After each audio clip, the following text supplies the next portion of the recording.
Hello everyone.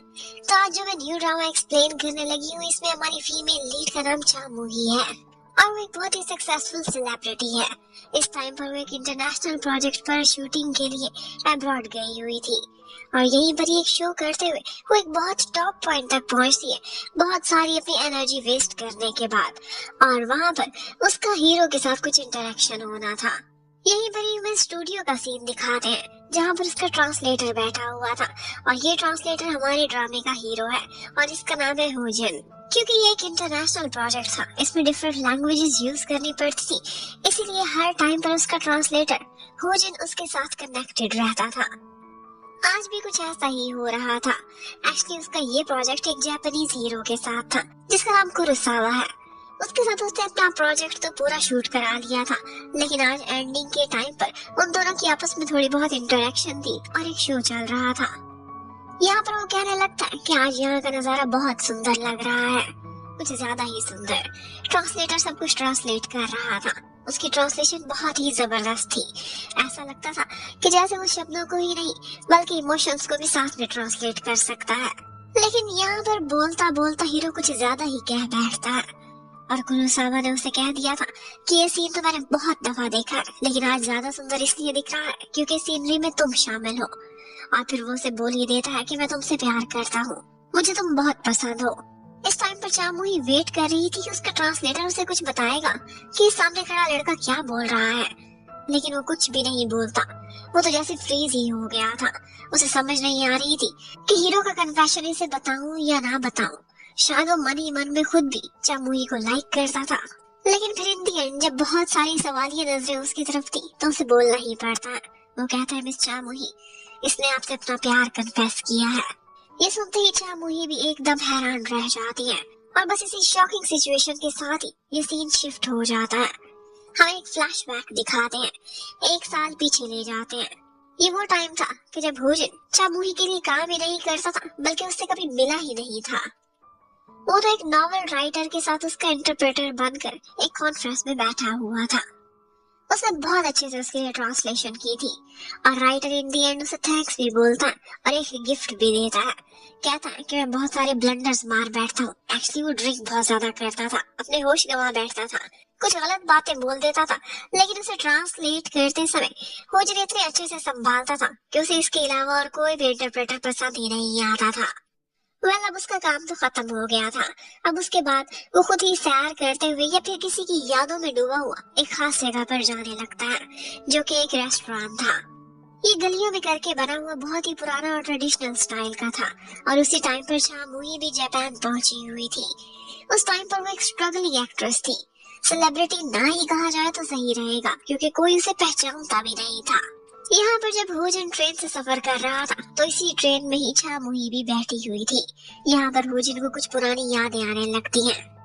वो एक लड़की को याद कर रहा था जो कि उसका फर्स्ट लव लग रही थी और इसी ट्रेन में ही उसकी अपने फर्स्ट लव से लगता है कि पहली मुलाकात हुई थी। जबकि चामुही, उस बेचारी का तो दिल ही टूटा हुआ था। वो यहाँ पर कुछ करने के लिए आई थी, किसी से बदला लेने के लिए।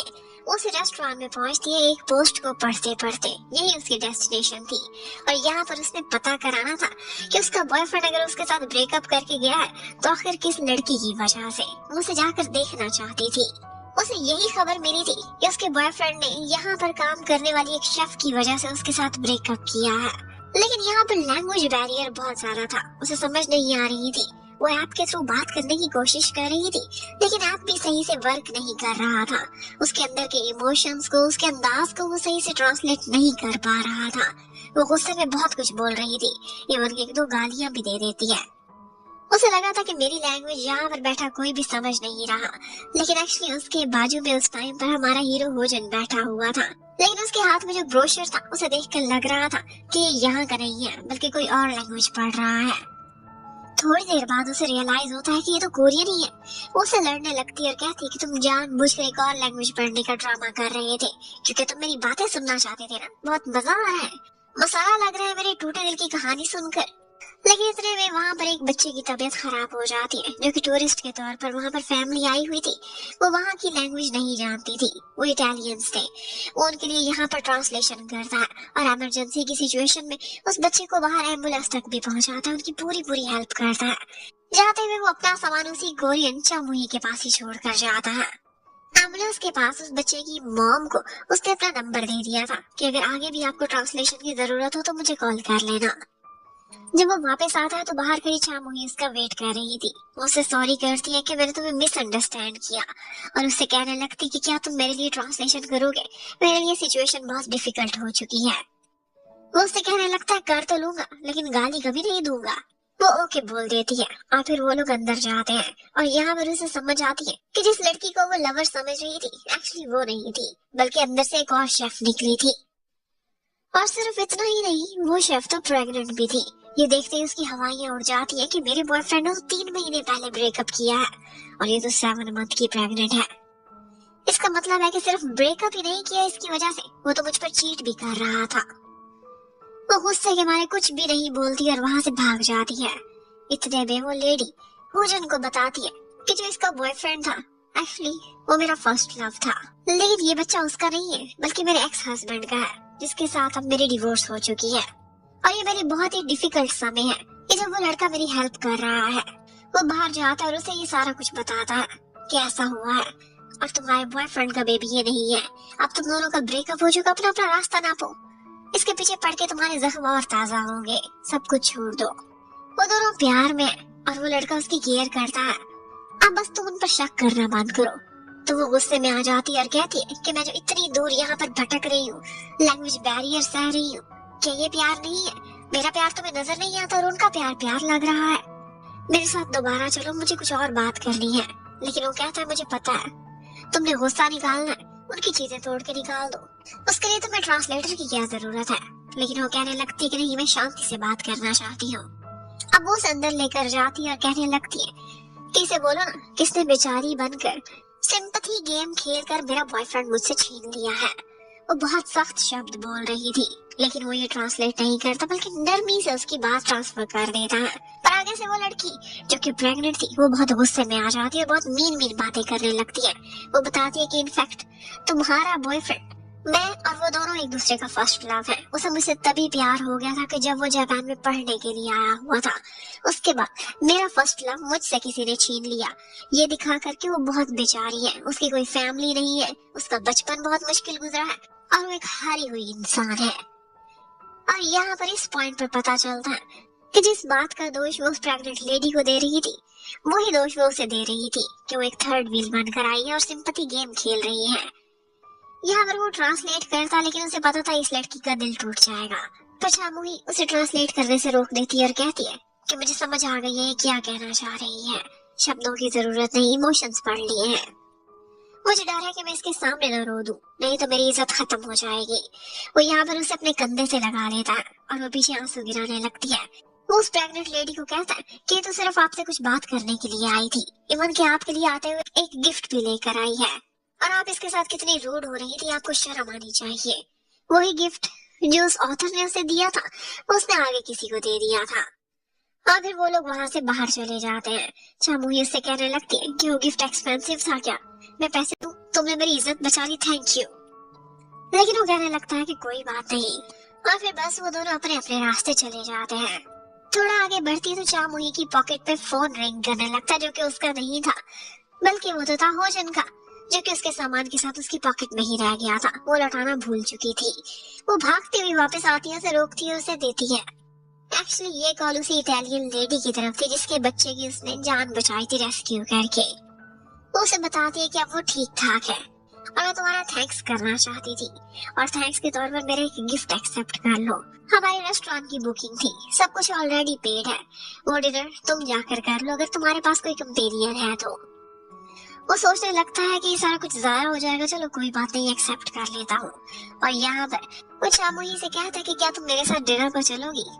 वो भी बिल्कुल फ्री थी, उससे कहने लगती है ठीक है कोई बात नहीं, वैसे भी अकेले से बेहतर दो ही होते हैं। वो सोचते हैं कि डिनर में तो अभी थोड़ा समय है, क्यों ना थोड़ी बहुत सैर कर ली जाए। पहले वो दोनों जब आउटिंग कर रहे थे तो यहाँ पर चामुही उस अपने बारे में बताती है कि मैं एक एक्ट्रेस हूँ और मैंने बहुत सारे प्रोजेक्ट्स पर काम किया हुआ है, लेकिन यहाँ पर हर जगह हर फेमस मूवी में या ड्रामा में उसका कैरेक्टर बस चंद सेकंड्स का ही होता था, जिसकी वजह से कोई भी उसे जानता ही नहीं था। वो ये भी बताती है कि मेरे इंस्टा पर 10,000 फॉलोअर्स बस होने ही वाले हैं, क्या तुम फॉलो करोगे? 10,000 कंप्लीट कराने में मेरी हेल्प ही करा दो। यहाँ पर सैर करते करते वो एक बहुत ही सुंदर सा नजारा देख रहे थे सी के पास। वो उससे पूछती है कि क्या तुम यहाँ पहले भी आए थे? वो कहता है हाँ, कई दफा आया हूँ। उसे फील हो गया था कि इसकी भी कोई लव स्टोरी है।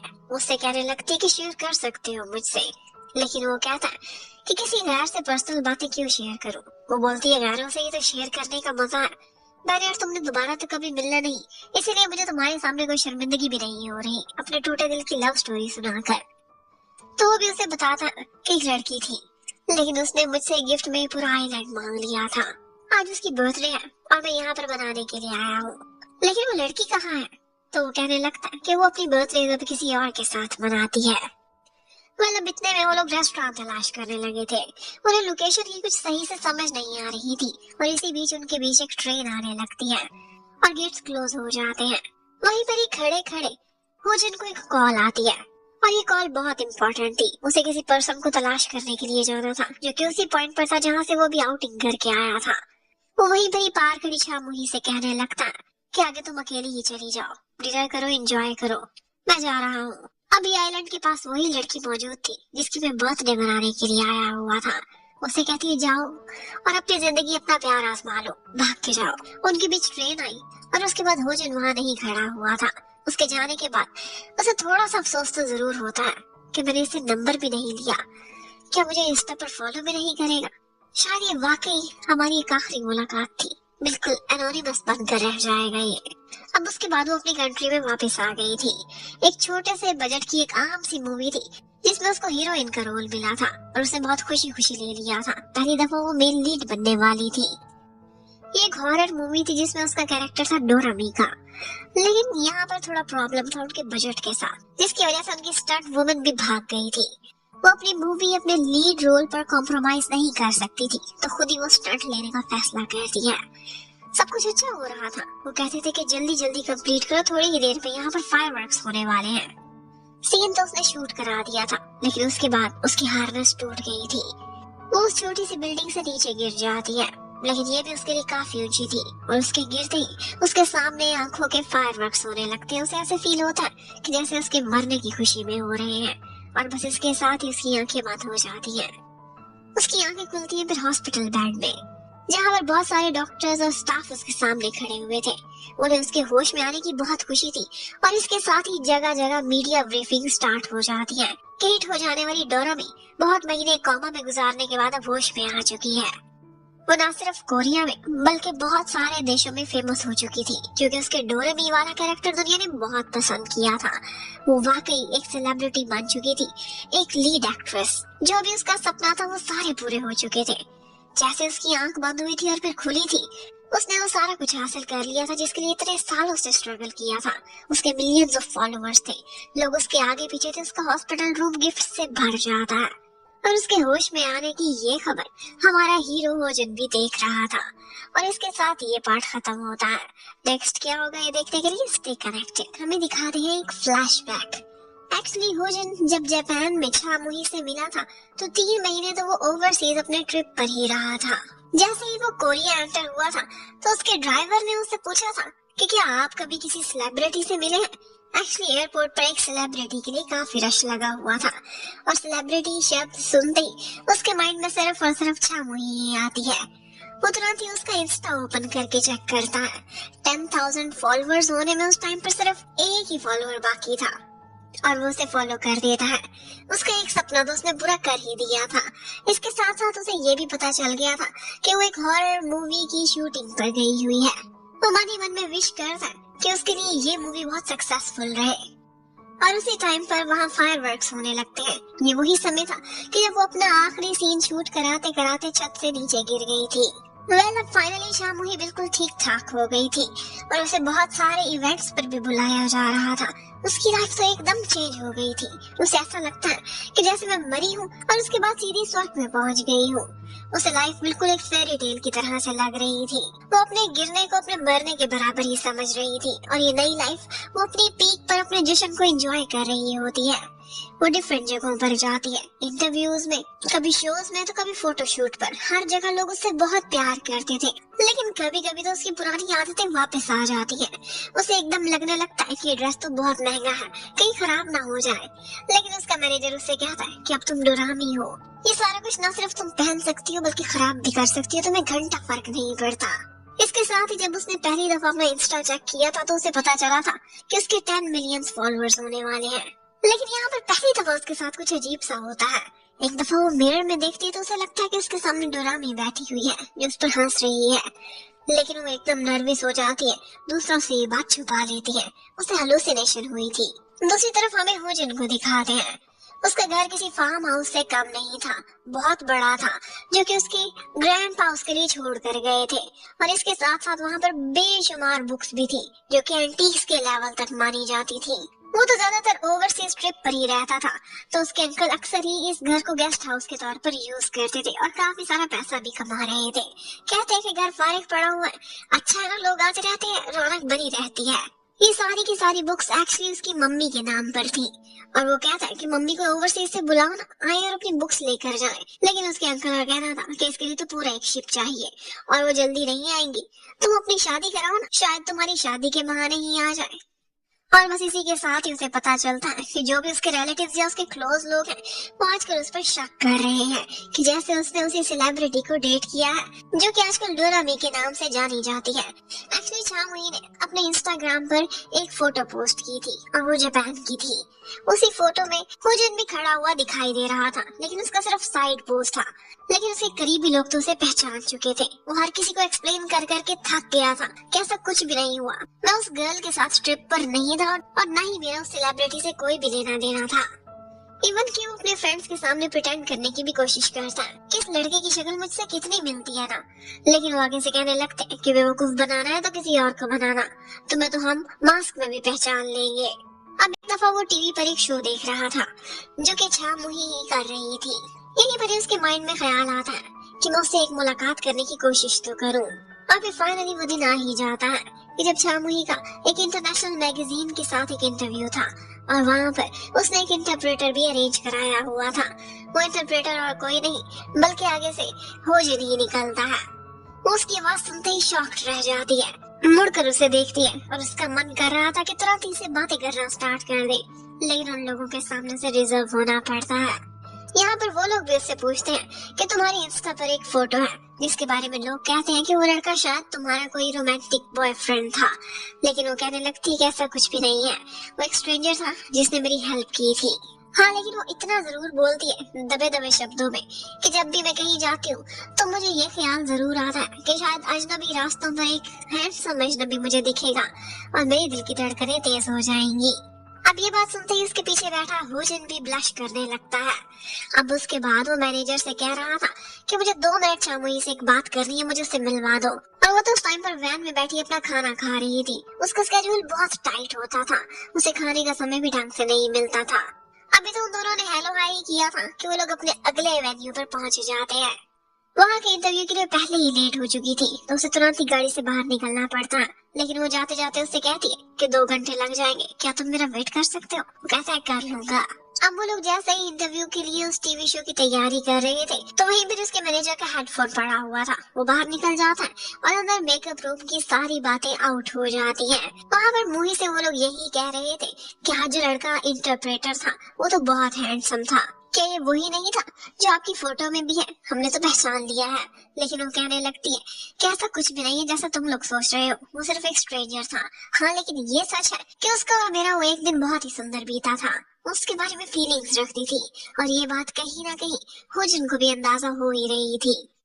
अब इंटरव्यू ओवर होता है और उसके बाद वो शामुही की तलाश में था कि इतने में उसके बाजू में आकर खड़ी हो जाती है। वो चाहती थी कि उसे कोई पहचाने ना। वैसे भी वो जब उसके साथ वॉक पर जा रही थी तो उसे कहती है कि लोग मुझसे ज्यादा डोरामी को पहचानते हैं। अगर हॉरर वाला मेकअप करूं तो फिर शायद पहचान ले। यहाँ पर ठंड काफी थी तो वो उसे अपना स्कार्फ उतार कर दे देता है और कहता है कि क्यों ना हम दोनों इकट्ठे डिनर कर ले, वही डिनर जो पेंडिंग रह गया था। और वो उसके साथ तुरंत ही डिनर करने चली जाती है और उससे पूछती है कि तुम कुछ बोलने वाले थे, बोल दो ना। और वो उससे कहता है कि मैंने कहना था कि जो इंस्टा वाली फोटो है ना आपकी, वो डिलीट कर दे जिसमें मैं दिख रहा हूँ। वो हैरान हो जाती है कि इसे मुझसे मिलने का मौका मिला और इतनी छोटी सी बात कर रहा है फोटो डिलीट करने की। वो कहता है कि मैंने जानबूझकर आपको तलाश किया था और ये जॉब भी पकड़ी थी क्योंकि मैं आपसे मिलना चाहता था और तो मिलने का कोई रास्ता नहीं था, और जो लोग मेरे करीबी हैं वो तो पहचान भी चुके हैं।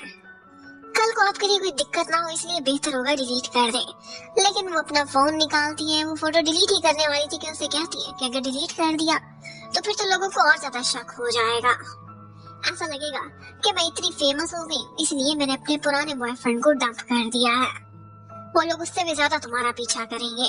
और यही बड़ी परेशानी के मारे उसके मुंह से एक बात निकल जाती है। वो कहता है कि क्या इस पोस्ट की डेट नहीं चेंज हो सकती किसी तरह।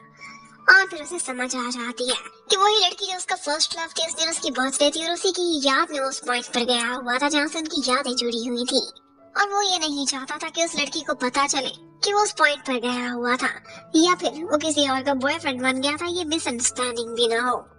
अब ये सुनने के बाद एक तो बच्चा मुई को गुस्सा तो बहुत आता है, लेकिन फिर वो उसे कन्विंस कर ही लेती है कि अच्छे से सोच लो डिलीट करनी है कि नहीं। और वो कहता है कि ठीक है मैं सोच लूंगा और उसके बाद तुम्हारे मैनेजर को मैसेज करके बता दूंगा। जाते जाते वो उसके सामने अपना हाथ बढ़ाता है और वो तुरंत ही उसके हाथ में अपना हाथ दे देती है, लेकिन एक्चुअली वो तो उससे अपना स्कार्फ वापस मांग रहा था। यहाँ पर वापस जाते हैं उसे ये भी पता चलता है कि मेरे मैनेजर से इसकी अच्छी खासी बनती है, ये दोनों पहले से ही एक दूसरे को जानते हैं। मैनेजर बताता है कि मिस्टर जू हुजिन ये अक्सर आपको देखने के लिए वार्ड में आया करते थे, वो टाइम जब आप 8 बंदों के वार्ड में हुआ करती थी। आपकी मूवी तो अभी रिलीज भी नहीं हुई थी, फाइनेंशियल कंडीशंस बहुत ज्यादा खराब थी और ये आते थे आपका पता करते थे क्योंकि उन्होंने न्यूज में पढ़ लिया था कि चामुई एक छोटी सी एक्ट्रेस छत से गिरकर जख्मी हो गई है और बस इन्होंने आपकी काफी केयर की थी। उसी दौरान मेरा इनके साथ इंटरेक्शन हुआ था, लेकिन बाद में जब आप फेमस बन गई तो उसके बाद आपको वीआईपी वार्ड में शिफ्ट कर दिया गया। उसके बाद से इनका आना जाना बंद हो गया था। अब इसके बाद हमें होजिन को दिखाते हैं। उसे जो लड़की पसंद आई थी उसका नाम सुजिन था और सुजिन उससे वो अपने दिल की बात कह पाता, अपना लव एक्सप्रेस करता, उसे प्रपोज करता, उससे पहले उसे पता चलता है कि वो ये बाजी हार चुका है। उसका एक बहुत ही क्लोज फ्रेंड उसका बॉयफ्रेंड बन चुका था और यही से उसकी कहानी का दी एंड हो गया था। लेकिन वो आज तक सिंगल था, उसे सुजिन की यादों में। शामुही ने अपने मैनेजर से होजिन का कार्ड भी ले लिया था। वो बार बार उस कार्ड को देखती उसे तो नंबर जुबानी याद हो गया था। इसके साथ ही उसने ये भी मैसेज भेजा था कि वो फोटो डिलीट कर दो और उसने डिलीट भी कर दी थी। अब यही बात उसे इन्फॉर्म करने के लिए एक बहाना बनाकर वो उसे कॉल करती है। लेकिन उसी समय उसने अपने मैनेजर को एक टास्क भी दिया हुआ था कि कैसी लड़की तलाश करो जिसकी बर्थडे वही डेट है कि जब मैंने वो फोटो पोस्ट की थी। मैं देखना चाहती हूँ कि आखिर वो कितनी सुंदर है। वो जब उससे फोन पे बात कर रही थी तो उसी टाइम पर उसके मैनेजर ने उस लड़की को ढूंढ निकाला था। वो कहता है कि मुझे पता चल गया और वो प्रोड्यूसर है और ये सारा कुछ कॉल पर होजिन भी सुन लेता है। उसके बाद शामुही को बहुत शर्मिंदगी होती है। वो उसे कहती है कि मैं मिलकर तुम्हें एक्सप्लेन करना चाहती हूँ। वो उसके घर के बाहर पहुंच जाती है और कहती है कि तुम मुझे एक स्टॉकर समझ रहे होगे। वो कहते हैं ऑफ कोर्स यही समझूंगा, तुम उसे क्यों तलाश कर रही थी। वो बोलती है कि मुझे काफी एम्बैरेसमेंट हो रही है और हाँ मैं वादा करती हूँ कि कोशिश जरूर करूंगी कि उस लड़की की इंस्टा प्रोफाइल को चेक ना करूं, लेकिन मुझे लगता है कि मैं चेक कर बैठूंगी। और हाँ क्यूरियस सिर्फ मैं ही नहीं हो रही, तुम भी तो हुए थे। तुम मुझे चेक करने के लिए हॉस्पिटल नहीं आते थे क्या? तब भी हम सिर्फ अजनबी ही थे जो सिर्फ एक ही दफा मिले हों। वो बोलता है कि तुम इधर उधर से चेक करोगी, पता करोगी, उस तक खबरें पहुंच जाएंगी। उससे बेहतर है कि मैं तुम्हें खुद ही सारा कुछ बता दूं। अंदर चलो, यहाँ बहुत ठंड है। उसे अंदर लेकर जाता और उससे कहने लगता कि ये थी मेरी लव स्टोरी। प्यार के इजहार से पहले ही वो मेरे फ्रेंड की गर्लफ्रेंड बन चुकी थी, लेकिन बहुत सालों तक मुझे उसकी यादें आती थी और उसकी याद में मैं उसी आइलैंड पर जाता था, वही आइलैंड जो उसे अपने बर्थडे गिफ्ट में चाहिए था। वो उसे कहने लगती है कि उस दिन भी तुम्हें वही लड़की मिलने वाली थी ना, लेकिन वो कहता है कि नहीं, मैं सिर्फ उसे तलाश करने के लिए गया था, वो भी अपने फ्रेंड के कहने पर, और हमारे बीच इस वक्त कुछ भी नहीं है। वो उसे कहने लगती है कि उस दिन अगर हम दोनों डिनर पर इकट्ठे गए होते और वो लड़की अभी भी तुम्हारी लाइफ में नहीं पहुंची तो शायद हमारे बीच कुछ हो चुका होता, हम दोनों रिलेशनशिप में भी हो सकते थे। यहाँ पर चामुई ने तो बहुत क्लियरली उसे ये शो करा दिया था कि वो उसके लिए फीलिंग्स रखती है, लेकिन वो उससे बोलने लगता है कि चाहे हम उस दिन डिनर पर गए या नहीं गए, लेकिन हमारे बीच ये रिश्ता पॉसिबल ही नहीं है। अब ये सुनते ही बेचारी का दिल टूट जाता है। उसे ऐसा लगता है कि वो रो ही पड़ेगी, लेकिन फिर झूठ बोलने लगती है कि मुझे फ्लू हो रहा है, बाहर ठंड में खड़ी रही थी ना। और फिर उससे छुपकर एम्बैरेसमेंट के मारे अपने आंसू और अपनी नोज दोनों ही वाइप करने लगती है। अब जाते जाते उससे अपनी एम्बैरेसमेंट कवर करने के लिए कहती है कि मैं तो वैसे ही पता कर रही थी कि मैं इतनी बड़ी सेलिब्रिटी बन गई हूँ, तो तुम उस पुराने राज की वजह से मेरा फायदा तो नहीं उठाओगे, कहीं मेरे से करीब तो नहीं होना चाहते। लेकिन अब मेरी कंफ्यूजन क्लियर हो गई है। वो तो किसी तरह से थोड़ा बहुत कवर करके वहां से जा रही थी, और फिर वो दोनों एक दूसरे से कहते हैं कि आपके बाद शायद हमारी कभी मुलाकात नहीं होगी। अब चामुई एक अवार्ड शो में जा रही थी। यहाँ पर उसके साथ एक दुर्घटना हो जाती है। उसे ऐसा लगता है कि उसके सामने दुरामी चलती हुई आ रही है और आते ही उसे धक्का दे देती है। वो गिरती उससे पहले ही वो हीरो कुरोसावा उसे पकड़ लेता है और ये सीन एक रोमांटिक सीन में बदल गया था। लेकिन इसके बाद चामुई बहुत डर गई थी और वो पहुंच जाती है होजन से मिलने के लिए, जो उसके पहले भी कुछ राज जानता था।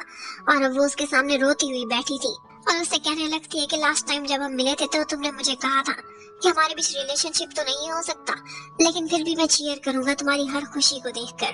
मैं क्राउड में कहीं खड़ा तुम्हारे लिए क्लैप कर रहा हूँ। तुम्हारा जश्न अभी शुरू हुआ है, इसलिए अपनी लाइफ को एंजॉय करो। यही बात उसने बोली थी और आज उससे कहने लगती है मुझे लगता है कि मेरा जश्न खत्म होने वाला है, मुझे लगता है कि मैं पागल हो रही हूँ। तो गाइस, आजकल चामुई अपने अवार्ड शो के सिलसिले में जापान आई हुई थी और यहाँ पर जिस होटल में उसने स्टे किया हुआ था वहीं पे ही होजन भी स्टे कर रहा था। जब वो परेशान होती है तो यही बात शेयर करने के लिए तुरंत ही उसके पास जाती है। उसे लैंग्वेज बैरियर था, उसे डॉक्टर के पास जाना था, तो उसे कहती है कि रात का समय है, लेट हो गई हूँ, मुझे नींद भी नहीं आ रही, परेशान बहुत हूँ, मुझे डॉक्टर के पास ले जाओ। वो अपने लिंक्स के थ्रू एक साइकेट्रिस्ट के पास से लेकर जाता है और वो उससे बहुत सारी बातें पूछता है। एज अ ट्रांसलेटर वो सारी बातें वो जिनसे होकर ही डॉक्टर तक पहुंचती थी और जो भी डॉक्टर कहता था वो उसे एक्सप्लेन कर देता था। यहाँ पर हमें पता चलता है कि उसका बचपन बहुत ही ट्रेजिक गुजरा है। उसके मॉम और डैड की एक एक्सीडेंट में डेथ हो गई थी, जिसके बाद उसके दादा दादी और उसके अंकल सब ने उसे अबंडन कर दिया था, क्योंकि वो एक्सीडेंट उसकी मॉम की गलती की वजह से हुआ था। उस बेचारे की कोई फैमिली नहीं थी, उसका बचपन भी अकेले ही गुजरा था।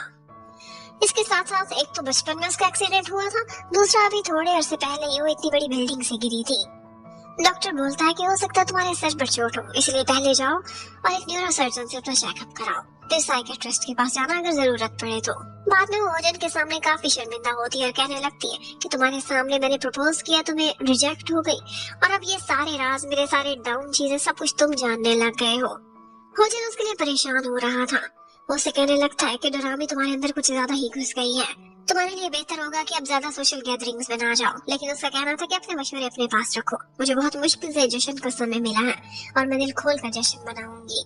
उनको लगता था कि अब के बाद फिर से उनकी कोई मुलाकात नहीं होगी, लेकिन किस्मत ने लगता है कि उनको दोबारा से आमना सामना कराना था। एक्चुअली एक शो किया जा रहा था जो कि काफी सारे देशों में शूट होगा और इसके लिए उनको एक बहुत ही जबरदस्त इंटरप्रेटर की जरूरत थी और ये इंटरप्रेटर और कोई नहीं बल्कि होजन ही होने वाला था। और इसको रिकमेंड और किसी ने नहीं बल्कि उसकी फर्स्ट लव नहीं किया था, जो कि आजकल एक प्रोड्यूसर का काम करती थी। उसका नाम शिन सुजुन था और शिन ने उसे रिकमेंड किया था। ये सुनते ही वो परेशान हो जाता है। वो जितना चाहता था कि शिन का आमना सामना ना करे, उतनी ही वो कहीं न कहीं उसके आमने सामने आ ही जाती थी। आज भी उनकी लंच पर मुलाकात होनी थी, पर फिर वो जल्दी में वहाँ से भाग जाता है। एक्चुअली शिन का जो बॉयफ्रेंड है उसका नाम नाजिन है और ये नाजिन ना सिर्फ उसका फ्रेंड है बल्कि उसका स्टेप ब्रदर भी है। वो उसे हमेशा से अपना बिग ब्रदर ही माना करता था और अब इन दोनों को इकट्ठे देखकर उसके दिल पर छुरियां तो चलती थी, लेकिन क्या करता अपने फर्स्ट लव से कभी मूव ऑन कर ही नहीं सका था। अब उसे बातों ही बातों में ये भी पता चलता है कि वो दोनों शादी का प्लान कर रहे हैं और नेक्स्ट ही मंथ उनकी वेडिंग होने वाली है।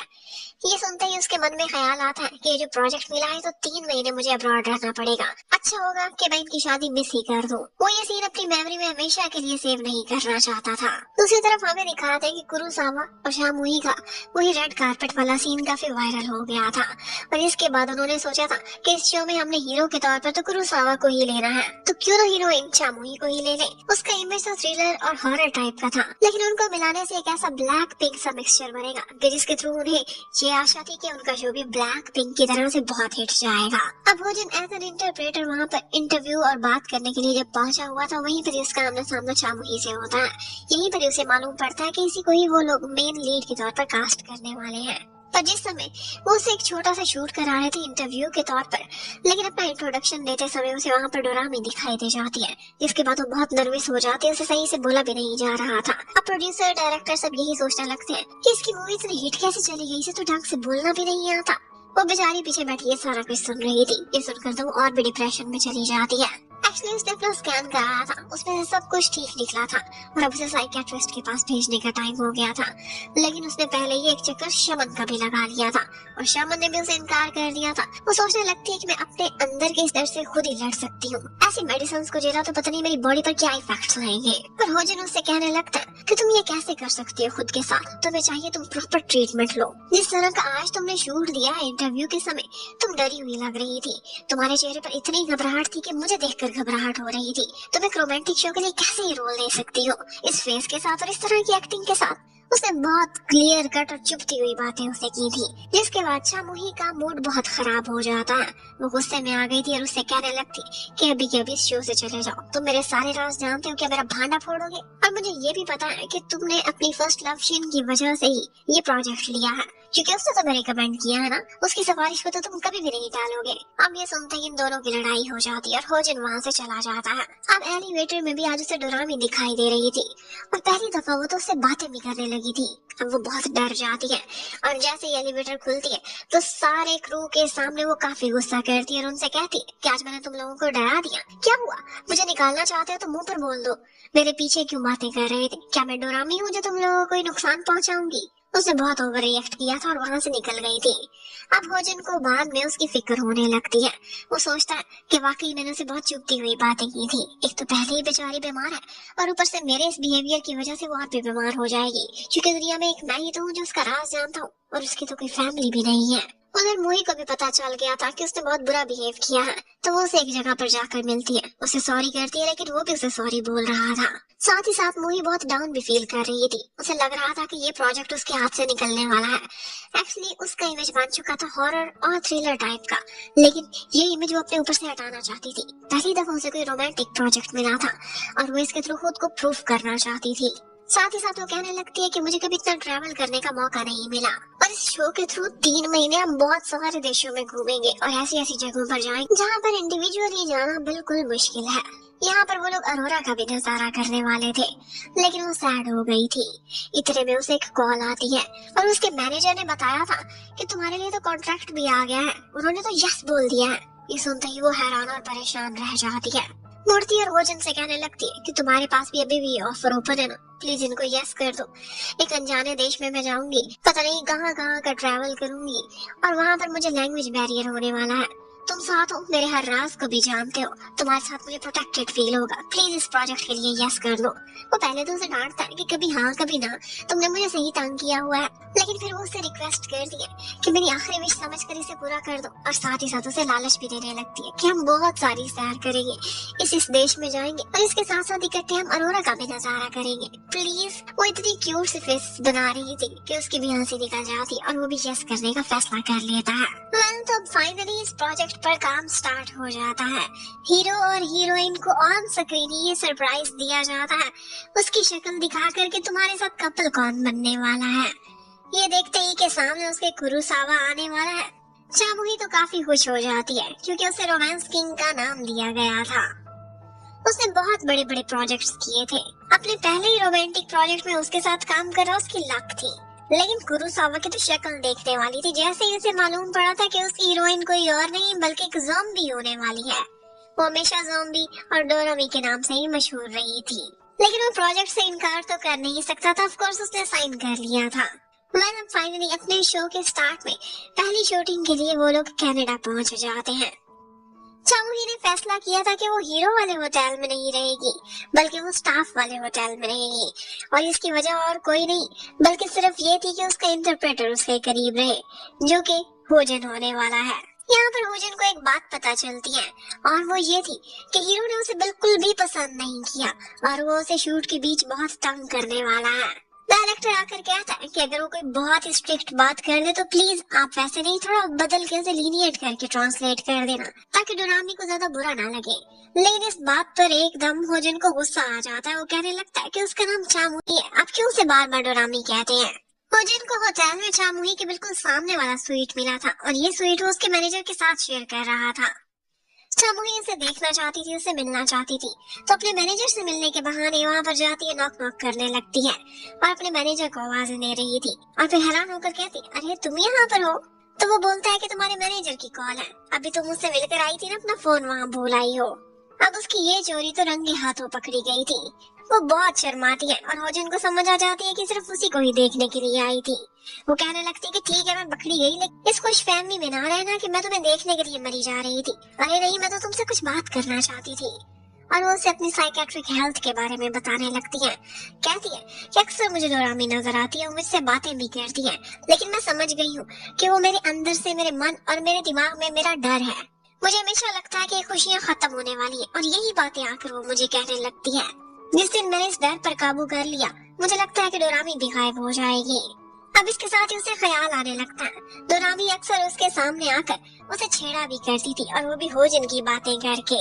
वो ऑफ कोर्स होजन को लाइक करती है और उसका मन ये बात जानता है और उसके मन की आवाजें तो डोरामी बंद कराया करती थी। होजन उससे पूछता है कि वो क्या क्या बातें करती है तुमसे, लेकिन उसके कहना था कि मन की बातें तुम्हें बताती तो अपनी पूरी डायरी खोलकर तुम्हारे सामने रखती, इससे ज्यादा पर्सनल क्वेश्चंस ना करो। और इसके साथ साथ एक और बात चामुही को पता चली थी अपने मैनेजर के थ्रू, और वो ये थी कि जब उसने होजन के सामने ये जिक्र किया था कि इन दोनों के बीच रोमांस कैसे ब्लूम करेगा, तो ये सुनते ही उसके फेस एक्सप्रेशंस बदल गए थे। वो एकदम चिड़चिड़ा सा हो गया था। उसे मिसअंडरस्टैंडिंग होती है कि ये जेलसी की वजह से ऐसा कर रहा होगा, लेकिन इनफैक्ट वो बेचारा शक्लें इसलिए बना रहा था कि हीरो तो इससे नफरत करता है, कहाँ इसके प्यार में पागल होने वाला है। अब वो उसके साथ ये भी प्लान बनाती है कि कल मैंने उसे एक गिफ्ट भी देना है अपनी फर्स्ट मुलाकात पर, और मैं सोच रही हूँ कि उसके लिए मैपल लीव से बना हुआ एक बड़ा सा हार्ट बनाऊं। कैसा है मेरा गिफ्ट? और वो सोच रहा था कि इसके दिल को तो वो रौंद के रख देगा। अब नेक्स्ट डे जब शूटिंग स्टार्ट होती है तो चामुही के साथ है फोन के थ्रू होजन कनेक्टेड था और उसे ये सुनकर बहुत खुशी होती है और सिक्योर फील होता है। एक समझने वाला उसके साथ हमेशा कनेक्टेड रहेगा। अब दो अलग भाषा बोलने वाले, अलग देश में रहने वाले, डिफरेंट कल्चर के लोग कैसे मिलेंगे, कैसे उनका लव ब्लूम होगा, इसी तरह की स्टोरी थी। और यहाँ पर कुरोसावा कुछ बलून लेकर आता है, लेकिन वो कुछ ऐसा करता है कि जिसकी वजह से वो हीरोइन के पीछे न जाए बल्कि वो उसके पीछे पीछे चले। वो हर दफे एक बलून हवा में छोड़ देता था और कहता था कि पार्क में मुझे तलाश करो। वो बेचारी बहुत दौड़े लगाती है, लेकिन वो अपने साइकिल पर इधर उधर निकल जाया करता था। अब बेचारी की हालत खराब हो गई थी और होजन से ये देखा नहीं जा रहा था। वो उसे चोरी छुपे हिंट दे देता है और वो इन दी एंड जाकर उसे पकड़ ही लेती है। होजन को बहुत बुरा लगता था जब भी कोई चामुही के साथ बुरा बिहेव करने की कोशिश करता था। यहाँ पर वो मिलते हैं और कुरोसावा बातों ही बातों में उसमें बहुत सारा टॉन्ट करता है, उसका मजाक उड़ाता है और उसे डोरामी की तरह से हॉरिबल और हॉरर जैसी बातें भी कर रहा था। लेकिन होजन कुछ भी ऐसा ट्रांसलेट नहीं करता, बात को बदल कर उसे छोटी सी बात बता दिया करता था। और बस इसी वजह से इस शो के पहली मुलाकात में तो शांति ही बनी रही थी। अब इसके बाद चामुही जैसे ही उसे दिखाती है कि मैंने तुम्हारे लिए हार्ट बनाया है, तो ये देखते ही उसे लगता है कि कैसा बेकार तोहफा था। वो उसके सामने आकर खड़ी हुई थी और वो उसे देखने के बाद ऐसे नाटक करने लगा कि जैसे उसका लेंस गिर गया है और जब तक मेरे कॉन्टेक्ट्स नहीं मिलेंगे मैं आगे से शूटिंग स्टार्ट ही नहीं कर सकता। मुझसे तो चला भी नहीं जाता, मेरा इतना ज्यादा नंबर है। मैं एक ही ब्रांड के लेंस लगाता हूँ और वो ब्रांड यहाँ पर है नहीं, 2-3 दिन में तो आ भी नहीं सकता। बस हर कोई परेशान था। उन्होंने जगह जगह पर बुकिंग कराई हुई थी और एक भी दिन मिस होने की वजह से उनका काम बहुत लैग कर जाएगा। होजन को समझ आ गई थी कि ये सब उसके बहाने हैं। एक्चुअली हीरो उसे सिर्फ डोरामी की नजर से देखता था और इसीलिए उसके करीब आना ही नहीं चाहता था। उसने भी सोच लिया था कि वो कुछ भी करे लेकिन चामुही को बैक ऑफ नहीं होने देगा। अब वो उसे अपने साथ लेकर आता है और उससे कहता है कि तुम थोड़ा सा मेरा वेट करो और अभी हीरो के सामने ना जाना। वो तो बेचारी खुद को ही गलत समझ रही थी। हर कोई उसे दोष दे रहा था कि उसने मैपल लीव्स का हार्ट बनाया, वहीं से ही मिट्टी उसकी आंखों में गई और बस उसका लेंस खराब हो गया। वो सॉरी करने जाना चाहती थी लेकिन उससे पहले ही उसे कुरोसावा वहाँ पर घूमता फिरता सैरे करता हुआ अट्टा कट्टा दिखाई देता है।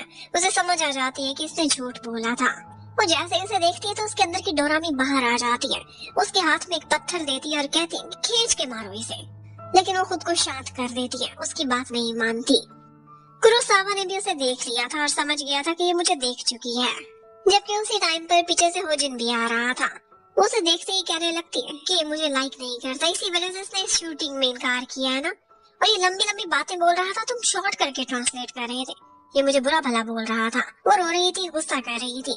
होजिन कहता है ऐसा ही है, मैंने जानबूझकर तुम्हें ट्रांसलेट नहीं किया था। तुम चाहो तो मुझ पर गुस्सा निकाल लो, जो कहना है मुझे कहो, मुझे मारो, लेकिन ऐसा ना करो। मैं नहीं चाहता तुम्हारा शो खराब हो।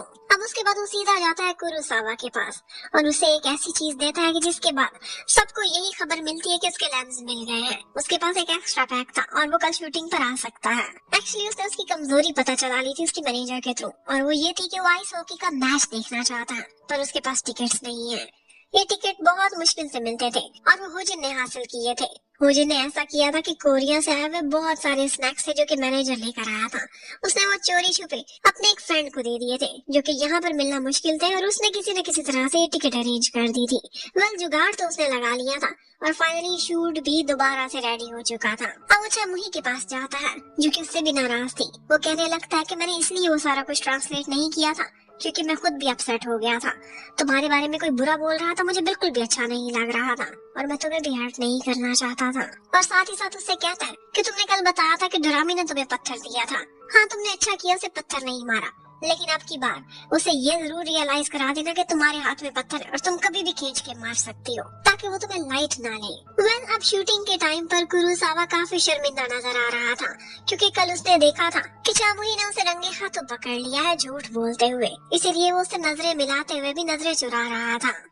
इतने में वो आगे बढ़ती है, ऐसा लग रहा था कि उसे एक पत्थर मारने के लिए आई है, लेकिन फिर हार्ट बना लेती है और कहती है कि ये हार्ट मैं तुम्हारे हाथ पे प्रिंट कर रही हूँ। और ये वो पहला पॉइंट था कि जब उसने रोमांस किंग का दिल जीत लिया था। वो सोचने लगता है कि ये क्या, एक ज़ॉम्बी का हार्ट मुझे मिला, लेकिन मेरा दिल क्यों धड़क रहा है, कहीं मैं इस ज़ॉम्बी की वजह से इन्फेक्शियस तो नहीं हो गया। वह इसके साथ ही हमें एक फ्लैशबैक दिखाते हैं। होजिन ने चामुही को बोला था कि कुछ बातें ऐसी थी जो कुरोसावा ने बोली थी और उनसे मुझे बहुत दुख हुआ था, मैं अपसेट हो गया था। उनमें पहले नंबर पर तो वही बातें थी जो उसने चामुही के बारे में टॉन्ट किया था, लेकिन दूसरी बात ये थी कि उसने प्रोड्यूसर से कहा था कि आप लोग मुझे मजबूर नहीं करेंगे कि मैं इसकी तरफ पहले प्यार का हाथ बढ़ाऊं, बल्कि इस लड़की को मेरे पीछे भागने दे। तो प्रोड्यूसर ने भी उससे बोल दिया था कि ठीक है, फिर ये बात भी हमारी मानो कि अगर वो तुम्हें अच्छी लगने लग जाए, उसने तुम्हारे दिल के दरवाजे खोल लिए, तो फिर तुम ये मानने से भी इनकार नहीं करोगे। वो कहता है ठीक है, अगर वो लड़की मुझे अच्छी लगने लग गई तो वाकई मैं उससे अपना लव कन्फेस करूंगा। शो जिस तरफ जाएगा मैं जाने दूंगा, नाटक नहीं करूंगा। और जैसे ही ये बात होजिन ने सुनी थी लव कन्फेस करने वाली, उसे बहुत जेलसी फील हुई थी। मतलब चामुही का दूसरा शूट बहुत अच्छा गया था। अब जैसे जैसे शो आगे बढ़ता है तो हमें दिखा रहे हैं कि कुरोसावा के दिल को जीतने में कहीं न कहीं चामुही कामयाब हो ही चुकी है। वो जितना उससे दूर भागने की कोशिश करता था, उतनी ही उसकी स्माइल और उसकी स्पार्कलिंग आईज कुरोसावा को उसके करीब आने पर मजबूर कर देती थी। उसे पता ही नहीं चलता था कि उसे देखते देखते कब उसके फेस पर स्माइल आ जाती है। और ये बात उनके क्रू मेंबर्स ने भी नोटिस की थी और इसके साथ साथ कुरोसावा की असिस्टेंट ने भी। अब एक दफा शूट के ही बीच थोड़ी सी ब्रेक थी तो चामुही वहाँ पर ग्रास में कुछ तलाश कर रही थी और दोनों बॉयज उसे देख रहे थे। थोड़ी देर बाद उसे देखते ही अंदाजा हो जाता है कि ये क्या तलाश कर रही थी। एक्चुअली वो लकी 4 लीव्स क्लोव्स तलाश कर रही थी और ये पाते ही वो बहुत खुश हो जाती है और उसे खुश देखकर दोनों बॉयज के फेस पर भी स्माइल आ जाती है। वेल, अब इन दिनों जब शूट बिल्कुल स्मूथली जा रहा था तो एक प्रॉब्लम हो जाता है। उन्हें पता चलता है कि प्रोड्यूसर जिस वक्त काम कर रहा है उसके साथ कुछ प्रॉब्लम है, तो उसको रिप्लेस करने के लिए बहुत ही जल्द कोरिया से एक नई प्रोड्यूसर आ रही है। इसलिए उन्हें एक दिन की ब्रेक मिलेगी और परसों से वो अपना काम फिर से स्टार्ट कर देंगे। अब हर कोई खुश था कि कल के दिन रेस्ट करेंगे और कनाडा की सैर भी। चामुही का मैनेजर योंग उससे कहता है कि क्यों ना आज रात हम कुछ मजेदार खाएं और साथ में सोजू भी पिए। चामुही बहुत खुश और एक्साइटेड दिखाई दे रही थी, अपने लिए बहुत अच्छा सा ड्रेस भी चूज कर रही थी। इतनी खुश और एक्साइटेड वो इसलिए थी क्योंकि उसे पता था कि उसका मैनेजर होजिन के साथ अपना रूम शेयर कर रहा है। लेकिन जब वो रेडी होकर वहाँ पहुँचती है तो पता चलता है कि होजिन तो यहाँ है ही नहीं, वो तो बुक स्टोर पर गया हुआ है। उसे बुक्स पढ़ने का बहुत शौक था। वेल, अब वो ब्रोकन हार्ट के साथ खाना भी खा लेती है और वहाँ बैठी बुक्स देख रही थी और बस उसी की तरह से नाटक करते हुए वो भी वो बुक्स पढ़ने लगती है और साथ साथ ग्लासेस भी लगा लेती है। उसी टाइम पर हमें होजिन को दिखाते हैं वो भी इस टाइम पर सिर्फ और सिर्फ चामुही के बारे में ही सोच रहा था। वहाँ से निकलते ही उसे एक ट्रक दिखाई देता है जहाँ से शूट के टाइम पर चामुही ने हॉट डॉग्स खरीदे थे और बस उसी की याद में वो भी उसी पॉइंट पर जाता है जहाँ पर वो और कुरोसावा शूटिंग के लिए जा रहे थे और खाना खा रहे थे। और बस ये खाते खाते वो चामुही को भी याद कर रहा था। कहा जाए तो शो में डेट तो कुरोसावा और चामुही कर रहे थे, लेकिन इनफैक्ट होजिन भी उनको रिप्लेस करने के लिए रेडी था। अब वो जैसे ही पहुंचता है तो उस टाइम पर मैनेजर तो ड्रंक होकर सो चुका था, लेकिन चामुही उसके ग्लासेस लगाकर बैठी थी।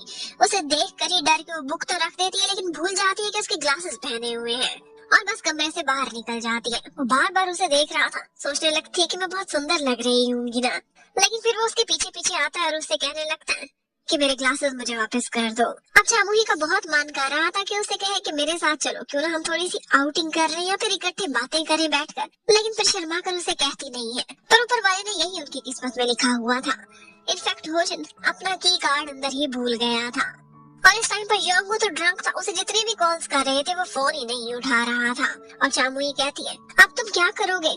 वो कहने लगता है कोई बात नहीं परेशानी की। एक्चुअली वो कोई होटल नहीं बल्कि बहुत बड़ा कैसल था जहाँ वो ठहर रहे थे। इस वक्त रात को कोई मैनेजमेंट नहीं थी और जिन्होंने सोचा था कि कोई बात नहीं, मैं नीचे लिविंग में ही रात गुजार लूंगा। अब इतने में चामुही भी परेशान हो जाती है, अपने पॉकेट में हाथ डालती है तो कहती ओह नो, मैं भी अपना की कार्ड तुम्हारे वाले स्वीट में ही भूल गई हूँ। अब क्या करें, मुझे भी तुम्हारे साथ ही बैठना पड़ेगा। वो उसे बहुत कहता है कि किसी भी क्रू मेंबर लेडी के कमरे में चली जाओ, लेकिन वो कहती इतनी रात में किसी को डिस्टर्ब नहीं करना चाहती। अब वो दोनों लिविंग में बैठ जाते हैं और बहुत सारी बातें करते हैं। चामुही तो उससे पूरे एक नॉवल की स्टोरी ही सुनने लगती है। ऑल्दो उसे इन चीजों में बिल्कुल भी इंटरेस्ट नहीं था, लेकिन वो तो होजिन के प्यार में पागल थी। पता नहीं कब वो उसकी कहानी सुनते सुनते ही सो जाती है। जब आंख खुलती है तो सुबह हुई थी। वो उसे कहता है कि मैं वेजिटेबल्स और फ्रूट मार्केट चेक करने के लिए जा रहा हूँ, क्या तुम आना चाहोगी? और वो तो हमेशा उसके साथ जाने को रेडी रहती है। यहाँ पर वो काफी सारा एंजॉय कर दिया। उसके बाद वो एक लैडर के नीचे से गुजरने वाली थी कि कोई लेडी उसे कहने लगती कि इसके नीचे से गुजरना बैड लक लेकर आता है, तुम साइड से होकर गुजरो। और बस वो बेचारी तो वहमों की भरी हुई थी, यही सोचने लगती है और फिर कहती है कोई बात नहीं, 4 लीफ क्लोवर भी तो लक के लिए होते और मैंने 5 इकट्ठे कर लिए हैं।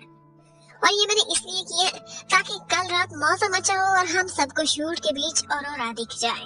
मैं तुम्हारे साथ ऑरोरा का नजारा करना चाहती हूँ। और फिर ये भी बोलती है कि 5 नहीं वैसे तो 7 होने चाहिए, लेकिन मुझे पूरा भरोसा है कि मुझे बाकी दोनों भी जल्द ही मिल जाएंगे।